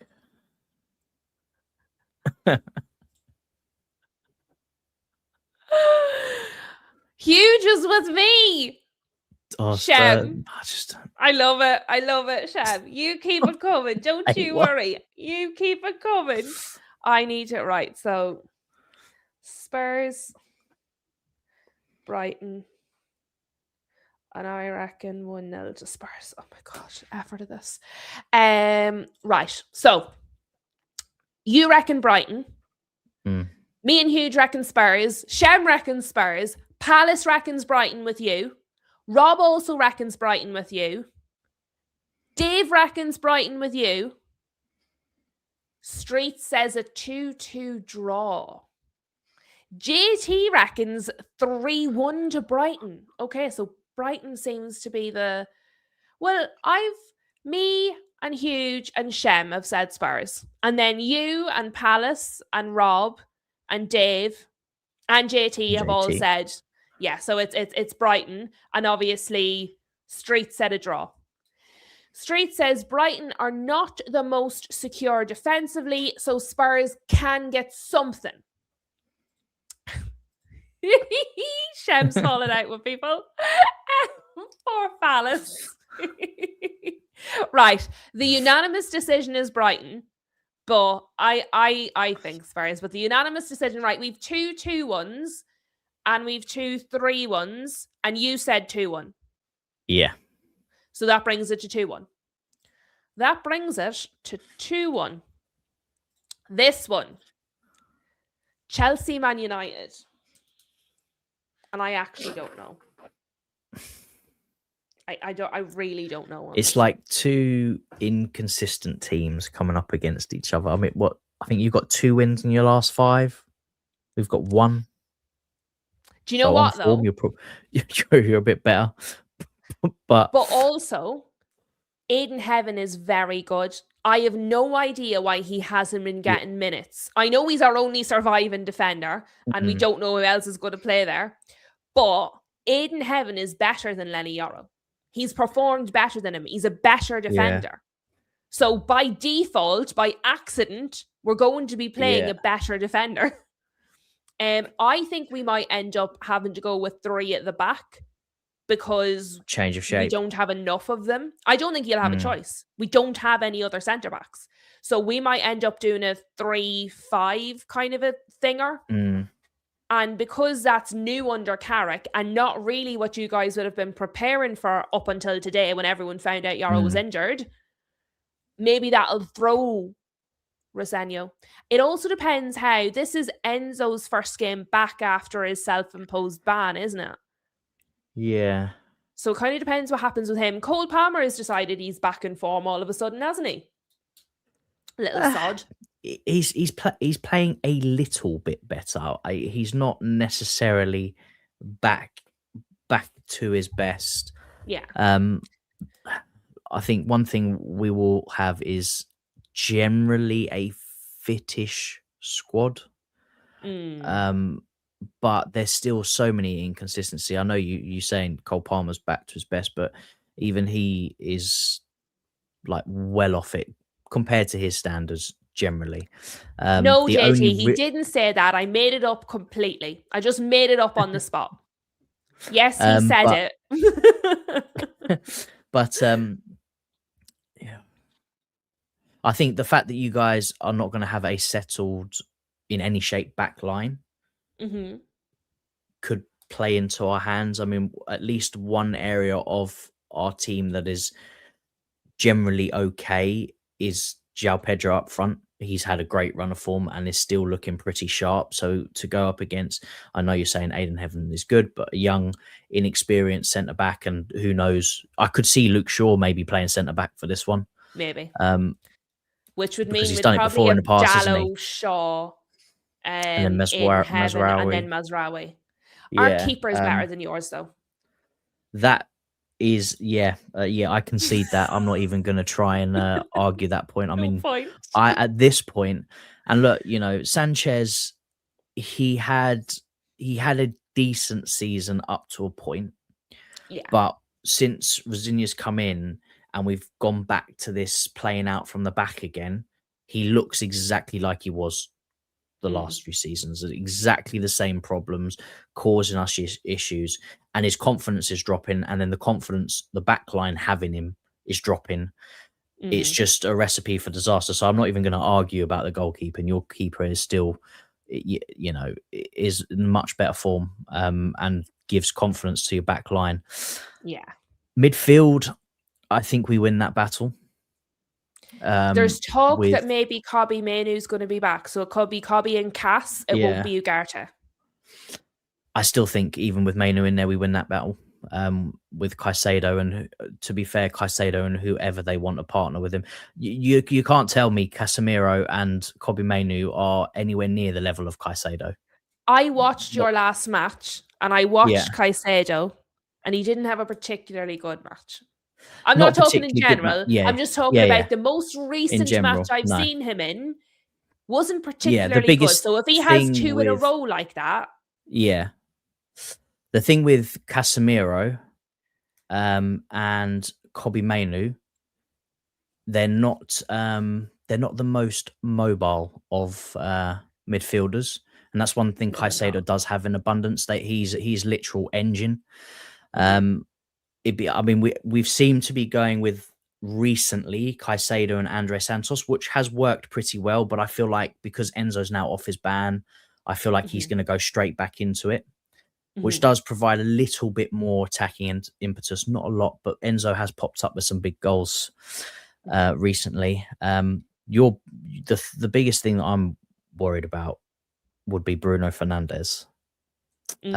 Which obviously natural, just, you know, he is your star player, and how we nullify him. I think if you start Sesko, I don't think he'll have a great game. I think if you bring him off the bench, I think he'll have a good game. Just from what I've seen recently, I think he seems to have the touch of the Nachos. He's more impactful off the bench, and that could be it could be the fitness reason, because of how Carrick is training them, and that is why, because he can't do it for the full, you know, for a longer period of time. When he's coming off the bench, he's a bit more impactful because he's got more energy. But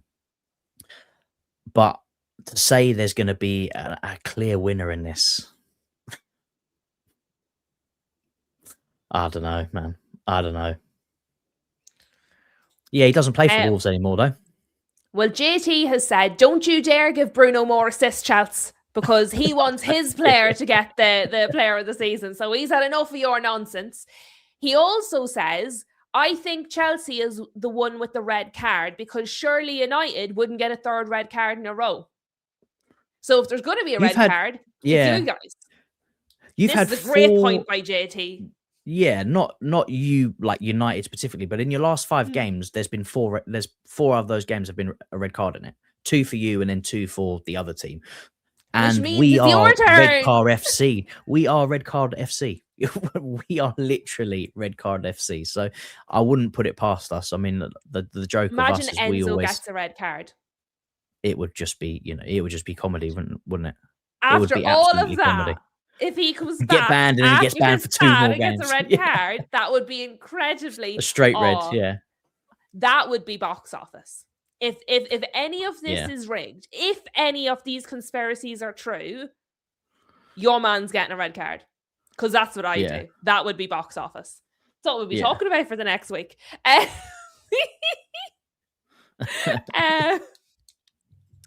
Oh, yes, because don't forget, Henry has the assist record. So he doesn't care about Declan Rice. It's Henry's assist record he's thinking of. That's fair.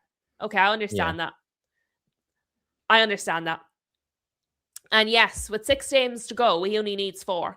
And Casemiro seems absolutely 100 million % determined to get him it. Casemiro is going out of his way to get Bruno this assist record. Every time he puts the ball anywhere near him, he's like, shot. It's crazy. It's so funny. It's really funny. Right. What's your score? You've done enough tiptoeing around. Yeah. 2-1 What's your Chelsea. score? You think 2-1 Chelsea. I think we'll go 2-0 up. I think we beat you. Really, and I'm not even taking the mickey, right? I genuinely think we beat you, because I've been thinking about it, and I've been back and forth. We're going to take the mickey out of you on the pitch. No. I've been thinking about it and thinking about it and thinking about it. And there are several scenarios where we lose. Yeah. However, I do think our keeper is better than yours. I think the fact that you don't really know what to expect, because nobody knows what to expect from us at the minute, the unknown sometimes can be a weapon. I do think, Yeah. if a team is going to get a card or there's going to be some controversial calls, I think they might go against you guys quicker than us after 2 weeks in a row of controversy with us. That might count against you through no fault of your own. And I think up front we can be quite decent. Yeah. And I don't think we're going to start Ugarte again. So I think we win, I think there's going to be goals. So there's also another little caveat to it, and it can go one of two ways, right? Stamford Bridge at the moment is not the most pleasant place to be right now because of what's going on upstairs. And obviously tomorrow it is protest time, right? So fans will be protesting. The stadium is going to be locked in. So it's either going to be full on the fans and we manage to jeer the players on through the protests and whatever, or it's going to have the opposite effect and it's going to be more added pressure from the players and they crumble to it. That could definitely play a factor. So much, but I think yous might G them up so much that they get silly, that they make silly decisions. They might get so caught up in it, fired up, that they lose all rationale. As long as Mason Mount don't play, I think we'll be all right. Because I think if Mason Mount plays, Enzo Fernandez is getting a red card. Because every time we play you and he's on the pitch, them two want to fight each other. Every single time. I'll be interested to see with Garnacho. Because he has recently done all his deleting thing. And all he's left on his social media is like 2 videos of United people saying they miss him or something. So he's having a bit of his own personal crisis at the moment. But yeah, so I think he plays. I don't think he starts though. I wouldn't start him. Play some minutes. No, I wouldn't start him, and I think his head will go. Yeah. He's the type of player his head will go. So yeah, no, he 100% did, JT. 100%. He loves it. He just loves it. I hope he does play, and I hope he scores, so I can come on here. You go ahead. Makes no difference because he won't. He won't, and he'll still that's all he'll do for the rest of the social season. Media. Yeah. Streets is saying if Garnacho dares to turn up tomorrow, I don't think he will. Things do get in his head. He's that way inclined. It does affect him. So I think it would be a bad decision from Rosenior to. I think that's why he didn't play start in the previous fixture, because again, obviously the move had just kind of happened. So it was probably the right decision, but I think now he's been here long enough. I do think he'll get some minutes. And to be honest, we haven't really got any other options to bring off the bench anyway in terms of wingers. I'll be honest. I really, truly, I see what you're saying in terms of time, but see with his whole delete everything off of social media, only leave the Man United stuff thing, his head's obviously not in the game. Whatever's going on, his head's not in the game. I wouldn't trust him. If I was you, I wouldn't want him on the pitch. But what have the people said? So I reckon United, you reckon Chelsea. What do the people say? Rob, I think I've got this right. Rob says 1-1. JT says 4-3 to Chelsea. He thinks João Pedro is going to have a field day. Dave is worried and said he would take a draw with the way our defence is of 2-2. Palace sees us losing 2-1. Goodness me, am I the only one that has any hope for us? It's starting to look off really well. Streets is saying his heart says United, his soul says United, his mind says 2-2. I'm going to take his heart, so that means United win. Shem says 3-1. Carrick will not leave the best players on the bench again. So Shem reckons 3-1 to United. Street says a back 3 is our only hope. Carrick don't let us down. What else? Davis said if Ugarte plays, I fear the Kai. Okay, well, based on those predictions, it does seem to be in favour of Chelsea, doesn't it? I think that's Definitely right.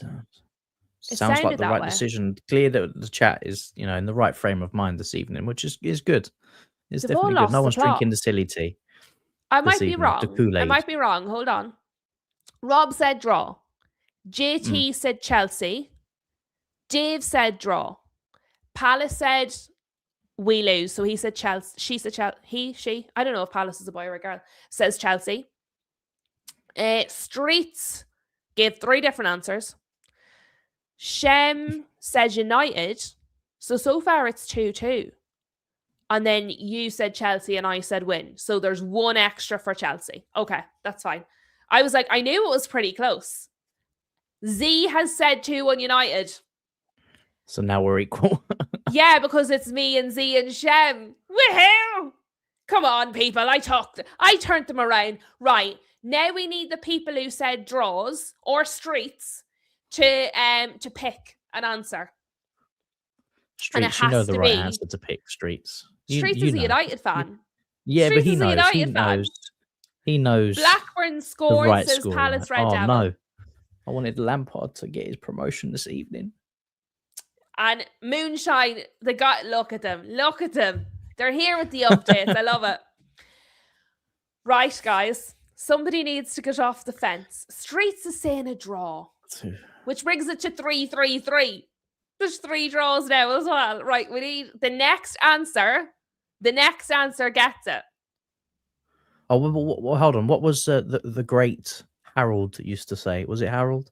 A draw is a If you draw. can't, the draw is a draw. Yeah. You can't make And decision. Flossie has said draw as well. That's it. It's a draw. They're going. A draw is the one I hadn't really considered, to be fair. Yeah, and it's I mean, a lot of our games do end in draws, to be fair. But I could see I it. don't think. Yeah, A both draw just as probably bad as each benefits other. us more than you, does it? Yeah, we can't walk away with anything less than 3 points. Otherwise, we might as well just concede Champions League spots for the rest of the season. See, whereas a draw probably does us, to be fair. Yeah. Villa and Sunderland. I reckon Sunderland win this. I know. Yeah, I was going to say the same. Villa I know they had a good game last night. So obviously through to, smacking it up. But the league, they've just dropped off. Yeah. Like, I think he's so fast on Europe as well. Yeah. I think he's made a conscious they win the Europa decision. League, to be fair. Yeah. From we were watching the other night, they looked pretty good. But yeah, I'm going. Do I go 1-0 Sunderland? Or 2-0 I was thinking Sunderland? 1-0. I think it's going to be a real low dross. But Sunderland, they were good in their last match. They played decent. Maybe 2-0. I'm feeling 2-0 Sunderland, but then I feel like Villa would score. No, I've done too many 2-1s. I've seen a lot of games like Villa the other day when I was watching them in the league. They were trying, and they did everything but get the ball into the back of the net. They tried everything, and it just wouldn't go in for them. So I don't think it's impossible for it to be a 0. It could be 1-1 though. They could draw. I'm going 1-0 Sunderland. I'm gonna stick to it. I don't know what I'm doing. I keep changing my mind. I think I'm going to go 2-1 because I have only got one other 2-1 written down here, which means I'm going to go 2-1 to Sunderland. That's what I'm doing. 2-1 to Sunderland. Although a draw wouldn't shock me in this one. Yeah. No, I'm going 2-0.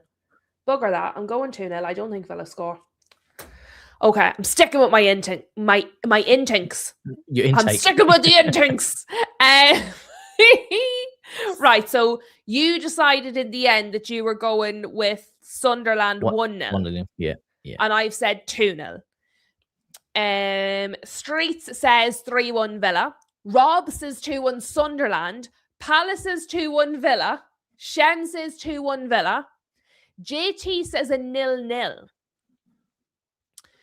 Dave says Sunderland, the mighty Mackems, 2-0. Flossie's busy being sick in her mouth. And Palace hopes Sunderland win rather than Villa. Mhm. I think anybody in the top 5 sort of does. So, me, you, and Rob went Sunderland. So did Dave. And then Shem went Villa, as did Palace. And And a couple of JT draws. went with a draw. Oh, Huge went also 2-1. says Villa. Okay, so Villa, that's 3. Are we 3-3? I feel like I saw more Villa wins than Sunderland. Streets, Palace, Shem, okay, and JT. Or not JT, Huge. That does bring it to 4. Okay. JT reckons Villa are going to be depleted because they had a field day against Bologna. It was 7-1 on aggregate, which is pretty wild, but he thinks Villa is going to be depleted and tired. And so that's why he said 0-0. Yeah. But overall, we have been outvoted. Overall, for a Villa win. The people have gone for a Villa win. But I don't think that's ever happened before, where me and you have agreed, but we've been outvoted. Normally, we don't agree. Majority rules. Everton, Liverpool. I think Everton win. I want Everton to win as well. I believe they will. In the terms of, for us, placement-wise, a draw would benefit us more. But I feel like Everton are going to win it. I think it's going to be... I'm going to have to go 1-0 because I don't think I can see Everton scoring more than 1 against Liverpool. I can see them shutting Liverpool out and not scoring, but I can't see them scoring more than 1 goal. That's a fair point, because I also think Everton win. I think Van Dijk is done.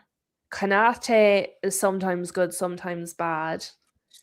Liverpool need a bit of a bounce back. Liverpool needs So saving. they're going to try. Yeah, they need some holy water and a candle and stuff. Yeah.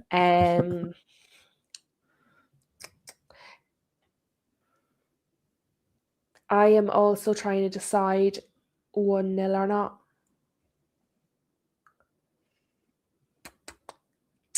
I think it could be 2-1 because I didn't go 2-1 in the last one. I went with 2-0 in the end to Sunderland. So I reckon Everton 2-1. I think.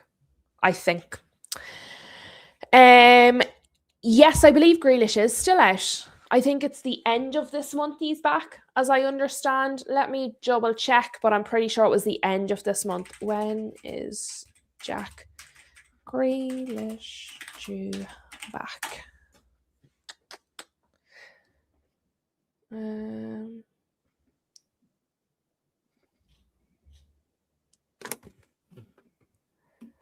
There's nothing really specific, which tells me he's not back yet, because if he was back, it would be everywhere. Yeah. And it's not. I can't find anything specific, which tells me he's not back then, because if he was, we'd know. Yeah. So, not yet.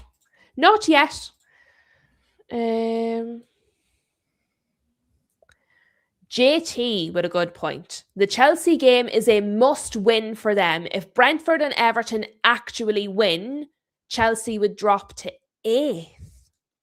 Yeah, that's why I'm saying for us, a draw for Everton and Liverpool would be more beneficial to us, especially if we don't come away with the 3 points. But that's 3 points is a must. There is no draw. Sam. Hey, Lou and Kai there. And legends. Apologies, late to the tea party. Friggin' work. Sam, Kai has been floundering without you. Floundering. I've been outnumbered. Very much so. Right, let me see what the guys are saying, because I've said Everton. And what did you say in the end? I went 1-0 Everton. 1-0 Everton. Everton. See him score more than 1. Oh, yes, you did say that. Okay, so JT says 1-0 Everton. Rob reckons 2-2. Streets reckons 2-2. Dave reckons 2-0 to Everton. Palace reckons 3-3, a physical, tough game. And don't forget, it is a derby. So, Yeah, isn't it it's a going to be derby? fiery. Yeah, Yeah. so anything can Merseyside happen. derby. That's the word. I was like, what's the name of this one? All the derbies. I can't remember all the names of them. Streets reckons 2-1 Liverpool. Oh, yeah. Rob and Streets are agreeing on a lot of them this evening. JT asked about Grealish. Obviously, Sam arrived for you. Shem reckons 2-2. So Shem reckons a draw as well. Dun, dun, dun.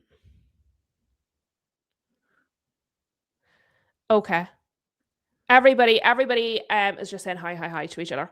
So, what is the final count? So, I feel like it was more in favour of Liverpool.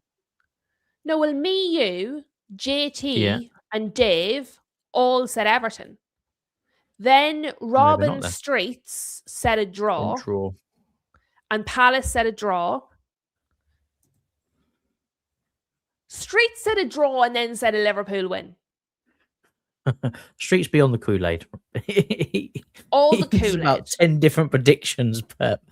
Yeah, I have to count them all up team. and check.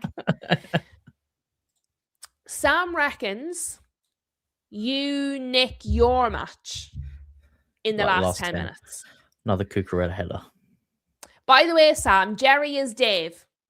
Just because I don't know if you were here since Dave has become Jerry. So just so everybody knows, Jerry is Dave. It's somebody you know. I know, do you know when you go into a chat and it's a chat you're regularly in and somebody's like really polite to you? They're like, hey, as if they know you. And you're like, I don't know who this person is. I better just be nice. He's fluctuating. So, yeah. Rob was in the chat with the Kool-Aid sticker.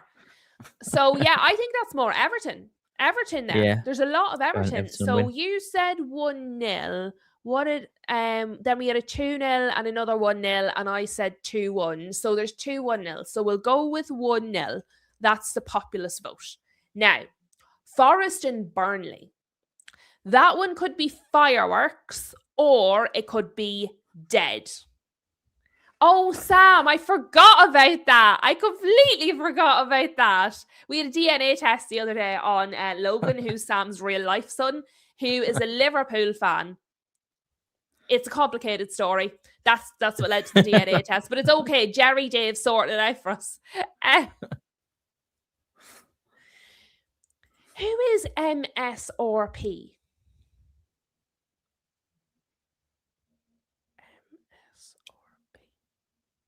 Merseyside represent. I feel like this is this a chatter?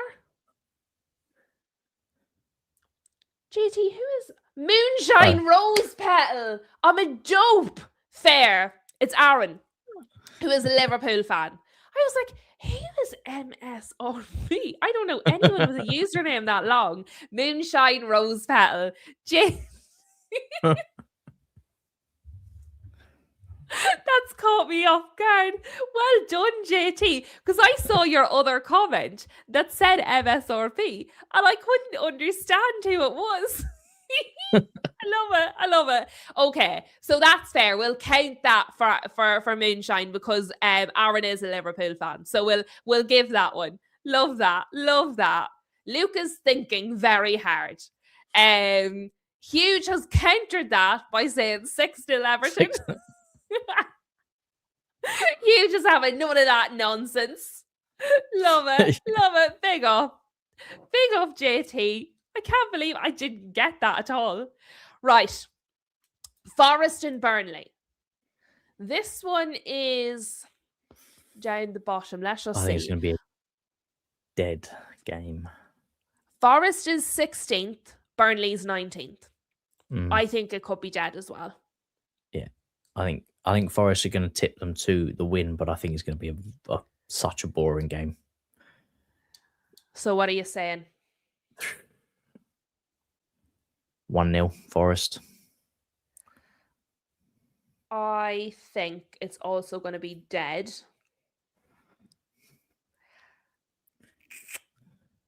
Forest could be tired. Mm. I might go 1-1. I might go 1-1. That's only my second drop. So I think I'll go 1-1 with that. As if it matters, as if the score depends on how many draws I've predicted so far. But I feel like I can't have too many of the same score. I go 1-1. You're going a stinky win to Forest. Hugh just in 1-0 Burnley. So nobody's expecting a lot of goals. Street says a stinky 2-0 to Forest. Palace says 2-0 to Forest. Rob says 2-1 to Forest. JT is pulling a Streets. He's changing to 1-1. Streets is infected. JT. He's caught everybody. Sam did say a Forest win as well. Choppy is flat out this evening, but he's going to catch the live stream on the catch up tomorrow. Big up to Choppy. Draws are 1 point, not worth predicting them. They're all the points if I win. Dave is saying Forest 3-1. Okay. The fluctuating brothers. Streets are starting his cult within the cult. There's a cult inside the cult now. It seems to be unanimous for Forest. We have a few 2-0s. So I think we're going 2-0 to Forest. I hope you guys are right. Because if Forest win and Wolves pull it off against Leeds, then they would be on the same points. They would both be on 20 points. So, interesting. City, Arsenal. We haven't even talked about this. The biggest game, not only of this weekend, but of the entire season. I don't think we have spent a single minute talking about this game.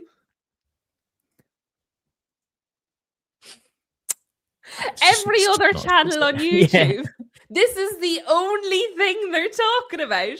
We have been here for 2 hours talking about the Premier League, and we haven't mentioned it at all. Yeah, the scrap for top 4, that's about it as far as we've gone, and the bottom of the league. And Newcastle. Yeah. JT seems to be delighted about that. I don't know if he's saying thank God we've got to this match finally, or thank God we haven't talked about it. I'm taking it as the second one. That's actually terrible. We have done an entire nearly 2-hour show on the Premier League and literally not mentioned the clash of the top 2. It's because it's going to be a foregone conclusion. That's why we already know the winner is. Oh dear! Do you know what? I'm a top-notch football host, because what other channel is doing that this week? And I genuinely just forgot.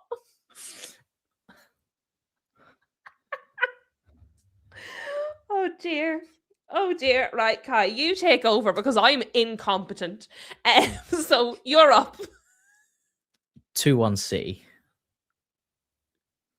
I can't believe I forgot. It's going to be the start. Well, not the start of the downfall. It's going to put the nail in the coffin. Do you know what? I think Arsenal are going to lose this match, and I think they're going to win the league anyway. No. I'm still holding it out. Every time you think I'm crazy, I end up being right. The last 2-3 times you've laughed at me, especially the Spurs stuff, I've been right. You all thought I was nuts, and then I'm right. So, I reckon Arsenal lose this match and then win the league anyway. Because City have to play both Everton and Brentford in their run-up. Yeah. And I don't think they beat both of them. Let's see. Arsenal. Who have they got left? Oh, we pulled it up yesterday. Look what JT sent me. This is fantastic. Right, let me get this. It's in my notifications. We did this the other day, and it was fan-dabby-dozy what he sent me. And that's the relegation. There you go. He sent me this. So this is all the matches.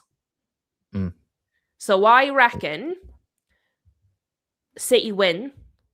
I reckon Arsenal, say, between Newcastle and Fulham, I think there might be one of them, say they draw Fulham. I think they beat West Ham, beat Burnley, beat Crystal Palace. Let's just say, right? City win this for me. They'll beat Burnley. And then I think between Everton and Brentford, there's going to be at least one they lose. So let's say Brentford. Bournemouth, you don't know. That could even be a draw. They might win, it could be a draw. Palace plays both of them within a couple of days because this is the extra game. And then Villa. So even if you give City this, Arsenal win. Because even if you only give them one loss and you take points off Arsenal and they lose the match, Arsenal still win. And I absolutely just don't believe City beat both Everton and Brentford. I see Arsenal losing at least 2 more games before the end of the season. Maybe, but at the minute I don't. Even if you go and say they draw Newcastle and Fulham, then you've got a point here. But City are not old City. They could draw to Bournemouth, which then puts Arsenal back in the winning position. So to be fair, I don't think the Arsenal Crystal Palace game is a foregone conclusion either. I don't think that's a straight win. They play City, then Arsenal. Yeah. So that'll be interesting because Crystal Palace could be the decider. But I think even if Arsenal lose, even if City beat Arsenal in the match, I think Arsenal win the league. That's where I'm at with it. So I think the match result is probably going to be 2-0 to City. 2-0? I think 2-0 to City. Because I think unless they play Havertz, which I don't think they will, I think they'll play stupid Gyökeres. I think Arsenal won't score. And their defence isn't as good as it was. No. So I think 2-0 to City. Right, let us see. What is the chat saying? What is the chat saying? Dibs is here. He's very late, but he's here and he's starting at the start. Dibs doesn't like to take part in the predictions because he feels like he's tempting fate. So he'll watch us from the start. But he is here and he is one of us. What are the guys saying? Oh, I need to scroll way up. I've missed all the scores. Okay. Rob says a hard-fought 2-1 for City. Street says 2-1 to City. Huge reckons 0-0. Imagine how anticlimactic that would be if it was just 0-0. Oh my God, that would be dreadful. Dreadful. Jerry reckons 2-0 to City after watching the final. Shem reckons 8-2 to City. Right, it's pretty unanimous for City. Palace is also saying City, but wants Arsenal to win the title. Do you know what, guys? I'm going to give you an exclusive on this show tonight. Because all season, I have consistently said, I don't want either of them to win, which I don't. I want both of them to lose. That is not a possibility. So I've decided what is the lesser of two evils. And I cannot believe I'm saying this, but if I have to pick, if I absolutely must pick, I would prefer Arsenal to win it over City. Not, as some people say, because I'm a real United fan or they're bigger rivals or any of that absolute doggy doo-doo horse kaput nonsense. Purely because City are currently in a position to do a domestic treble. They've already won one of the cups. I think they will win the second cup. Therefore, to stop them doing a domestic treble, Arsenal have to win the league. So I've come to the conclusion that while I think both of the scenarios are terrible, I don't want City to do a domestic treble. Okay, hold up. Hear me out here, though. Hear me out here, right? Go on. What if we say City win the league, right? And Chelsea win the FA Cup? Would you take that? Is that a fair trade-off? I think you're more deluded than I am. We've infected Kai with the Kool-Aid tea people. He has become infected. But that's literally the one and only reason, is because I don't want City to do a domestic treble, and I think they're going to win both of the cups. Therefore, they can't win the league. No, it has to be Arsenal.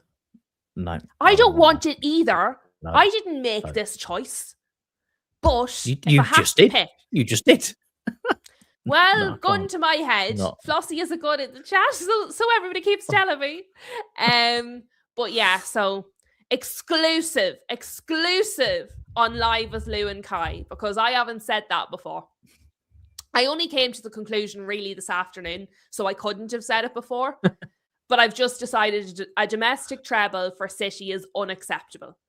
Therefore, we have to spread out the misery. That's where I'm at. But it does seem that it's unanimous for City in this match. So, what score will we go with?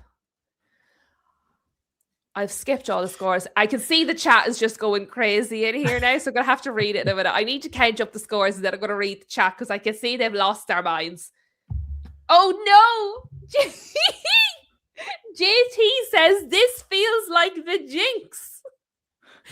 We've established that I'm a jinx because every time I want a team to do well, it buggers them. I wanted Wolves, they lost 4-0. I support United, they're buggerooed. I said nice things about somebody and then they were terrible. That's not on purpose, JT. I'm so sorry. That's not my intention. It's not reverse psychology.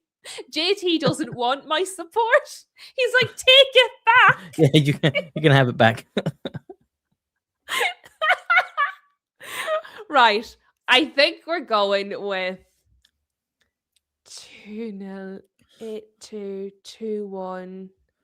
JT says 3-2 for Arsenal. Everybody else says City. Right, what score will we put in? Because it's all City. I think we go 2. I'll say 2-1 because I think most people have put in a goal, haven't they? Yeah. Jared says 1-1. Just so we're representing. Palace says 0-0 would be awkward. It would. I can't see it being a 0-0. Duuuuuun and Cuckoo Kai. I love it. I'm going to have to change my name now. Cuckoo Kai. I thought Duuuuuun was bad. Cuckoo Kai is even better. Oh, I love that. That is so good. That is what everyone was like. Oh, that's sensational. Well done, Mama Flossie. That is probably the best comment I've ever read. I love that. Right. Oh dear. That's good. That's done me right in.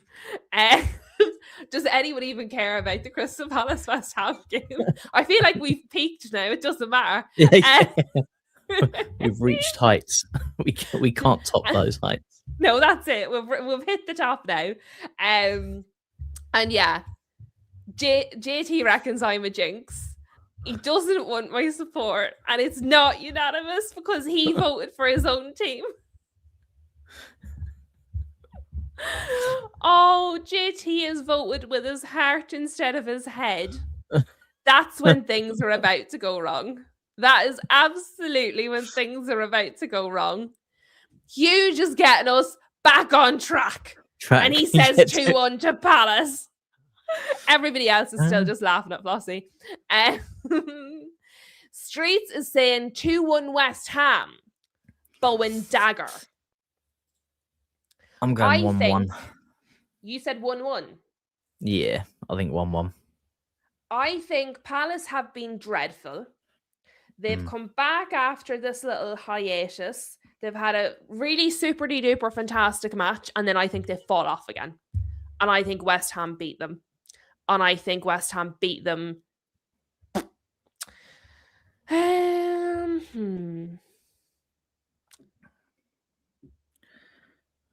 3-0.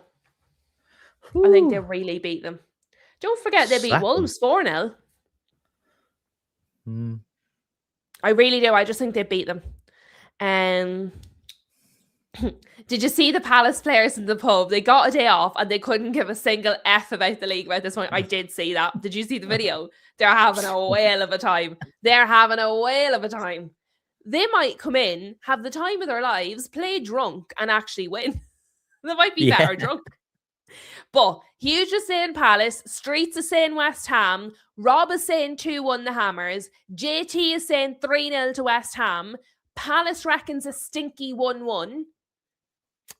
So it's unanimous for West Ham. Yeah. It does seem to be, we've got 2-2-1s in the chat. So we'll go with 2-1. 2-1. Calculate. Okay. If that happens, this is what we're looking at. And this is the game in hand against Crystal Palace. So it will get squeaky. But as I said, I think City will drop other points. Villa would go back above us. We'd go down into 4th. What have we done there? It's because it drew, doesn't it? A draw. Oh, it's because you lot have voted Villa to beat Sunderland. But I think Sunderland is going to beat Villa. So I'm okay with that because you are wrong. And I think we beat you. So I think this is fine because I think everyone else is wrong. It puts Everton into 6th. Everton are going above you. We've wrecked the gap. Even if we win, we don't go higher than 6th. Yeah, but look what we've done. Everton overtake you. Villa overtake United. Brighton overtake Brentford. We've absolutely wrecked the gap completely. Oh, Spurs are still down there. That's all right. Yeah, that's what I went down to see. Spurs are still there. So if our predictions are in any way close to right, we have absolutely, completely wrecked the league.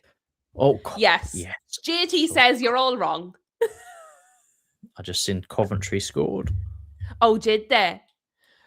Palace says at least would still be in the top 5. Yeah, but if we keep saying that, we won't be anymore. That's where it all goes wrong.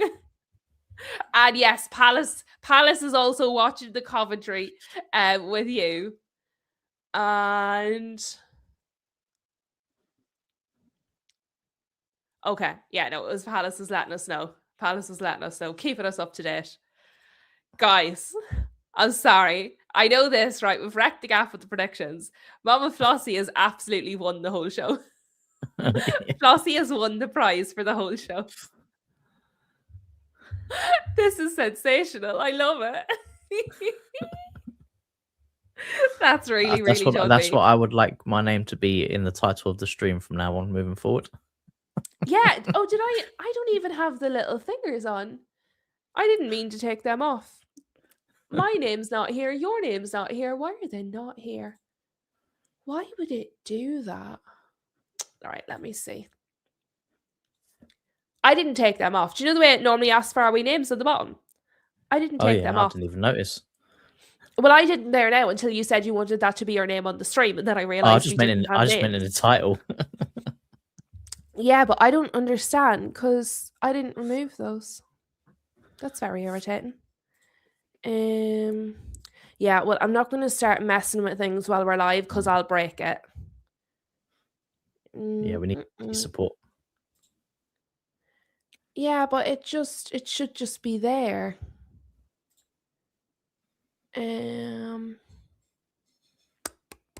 Yeah, I'm going to look at it after the live because I'm going to break something. I'm going to press a button and we're just going to disappear because I don't know how I turned them on in the first place. I'm definitely going to end up just wrecking them and turning everything else off by mistake.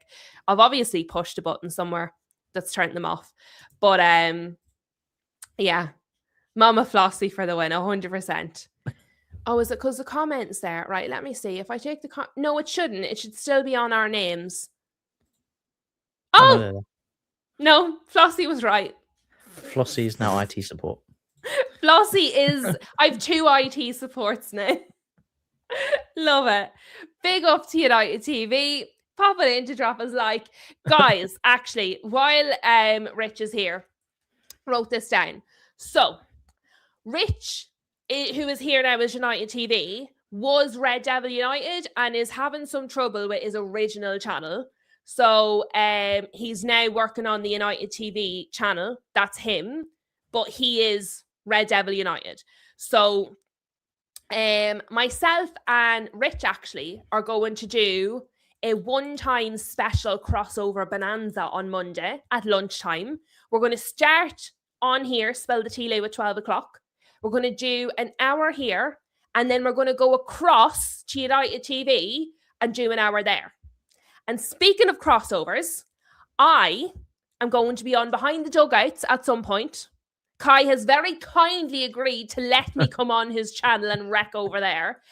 We don't have a date set for that one. So we will, when we have a date set for me going on Behind the Dugouts, we will let you know. And as I said, our one-off super special crossover with United TV, who is Rich, who is Red Devil United, will be on Monday. But I will give you guys more information as we go on that. Just while he's here. Yes, big up to Kai as well. So there's all the tea right at the end. So whoever has made it through the last 2 hours now knows who I think should win the league. They now know Kai's new name, and they also know about all of the upcoming special crossovers. So what a last 10 minutes for everybody. You don't need to watch the first 2 hours of the show, just the last 10. And that's all that matters, really. But do go, if you haven't already, do go and check out Kai. We have his link is in the chat. Guess has it there. I have it pinned. JT is trying to undo my hoodoo.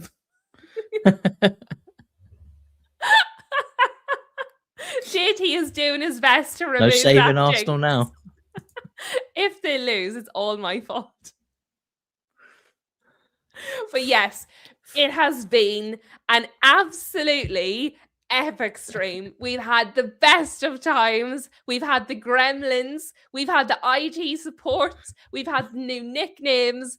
We have, yes, of course you can, Rob. Of course you can. I don't see why not. But yeah, it's been fantastic and sensational. Obviously, tomorrow we had football, so the streams are going to be all over the place. I'm going to test out. So I put it to a vote last week, Kai, because I was trying to fit in live streams in the day and it was just being a bit of a disaster. So I put a vote to the people because this is not a luocracy. It's a democracy when I can't make up my mind. And the people suggested that I do quick pre-record reactions after the matches in the day, and then we do one massive match reaction in the evening time. So tomorrow we are trialing the new format, guys. So there will be some pre-recorded match reactions through the day, kind of 10 minutes or so between the matches. You know, when you have nothing to do, when they're all talking nonsense on Sky, come and check out my reactions. And then in the night time, we're going to talk about everything. It's going to be cray-cray. Cray-cray with Duuuuuun. I'm sure you will have some form of match reaction after our match as well. Oh, yeah. So do make sure you're subbed to Kai's channel, because he's either going to need a pat on the back for the win or some commiserations for the loss or the draw, because a draw is a loss to you. Please. Yeah. So everybody make sure to go and check out Kai. I will see you all tomorrow at some point. Enjoy the rest of your evening. Thank you all for being here. And yeah, you guys are all just fan dabby dozy.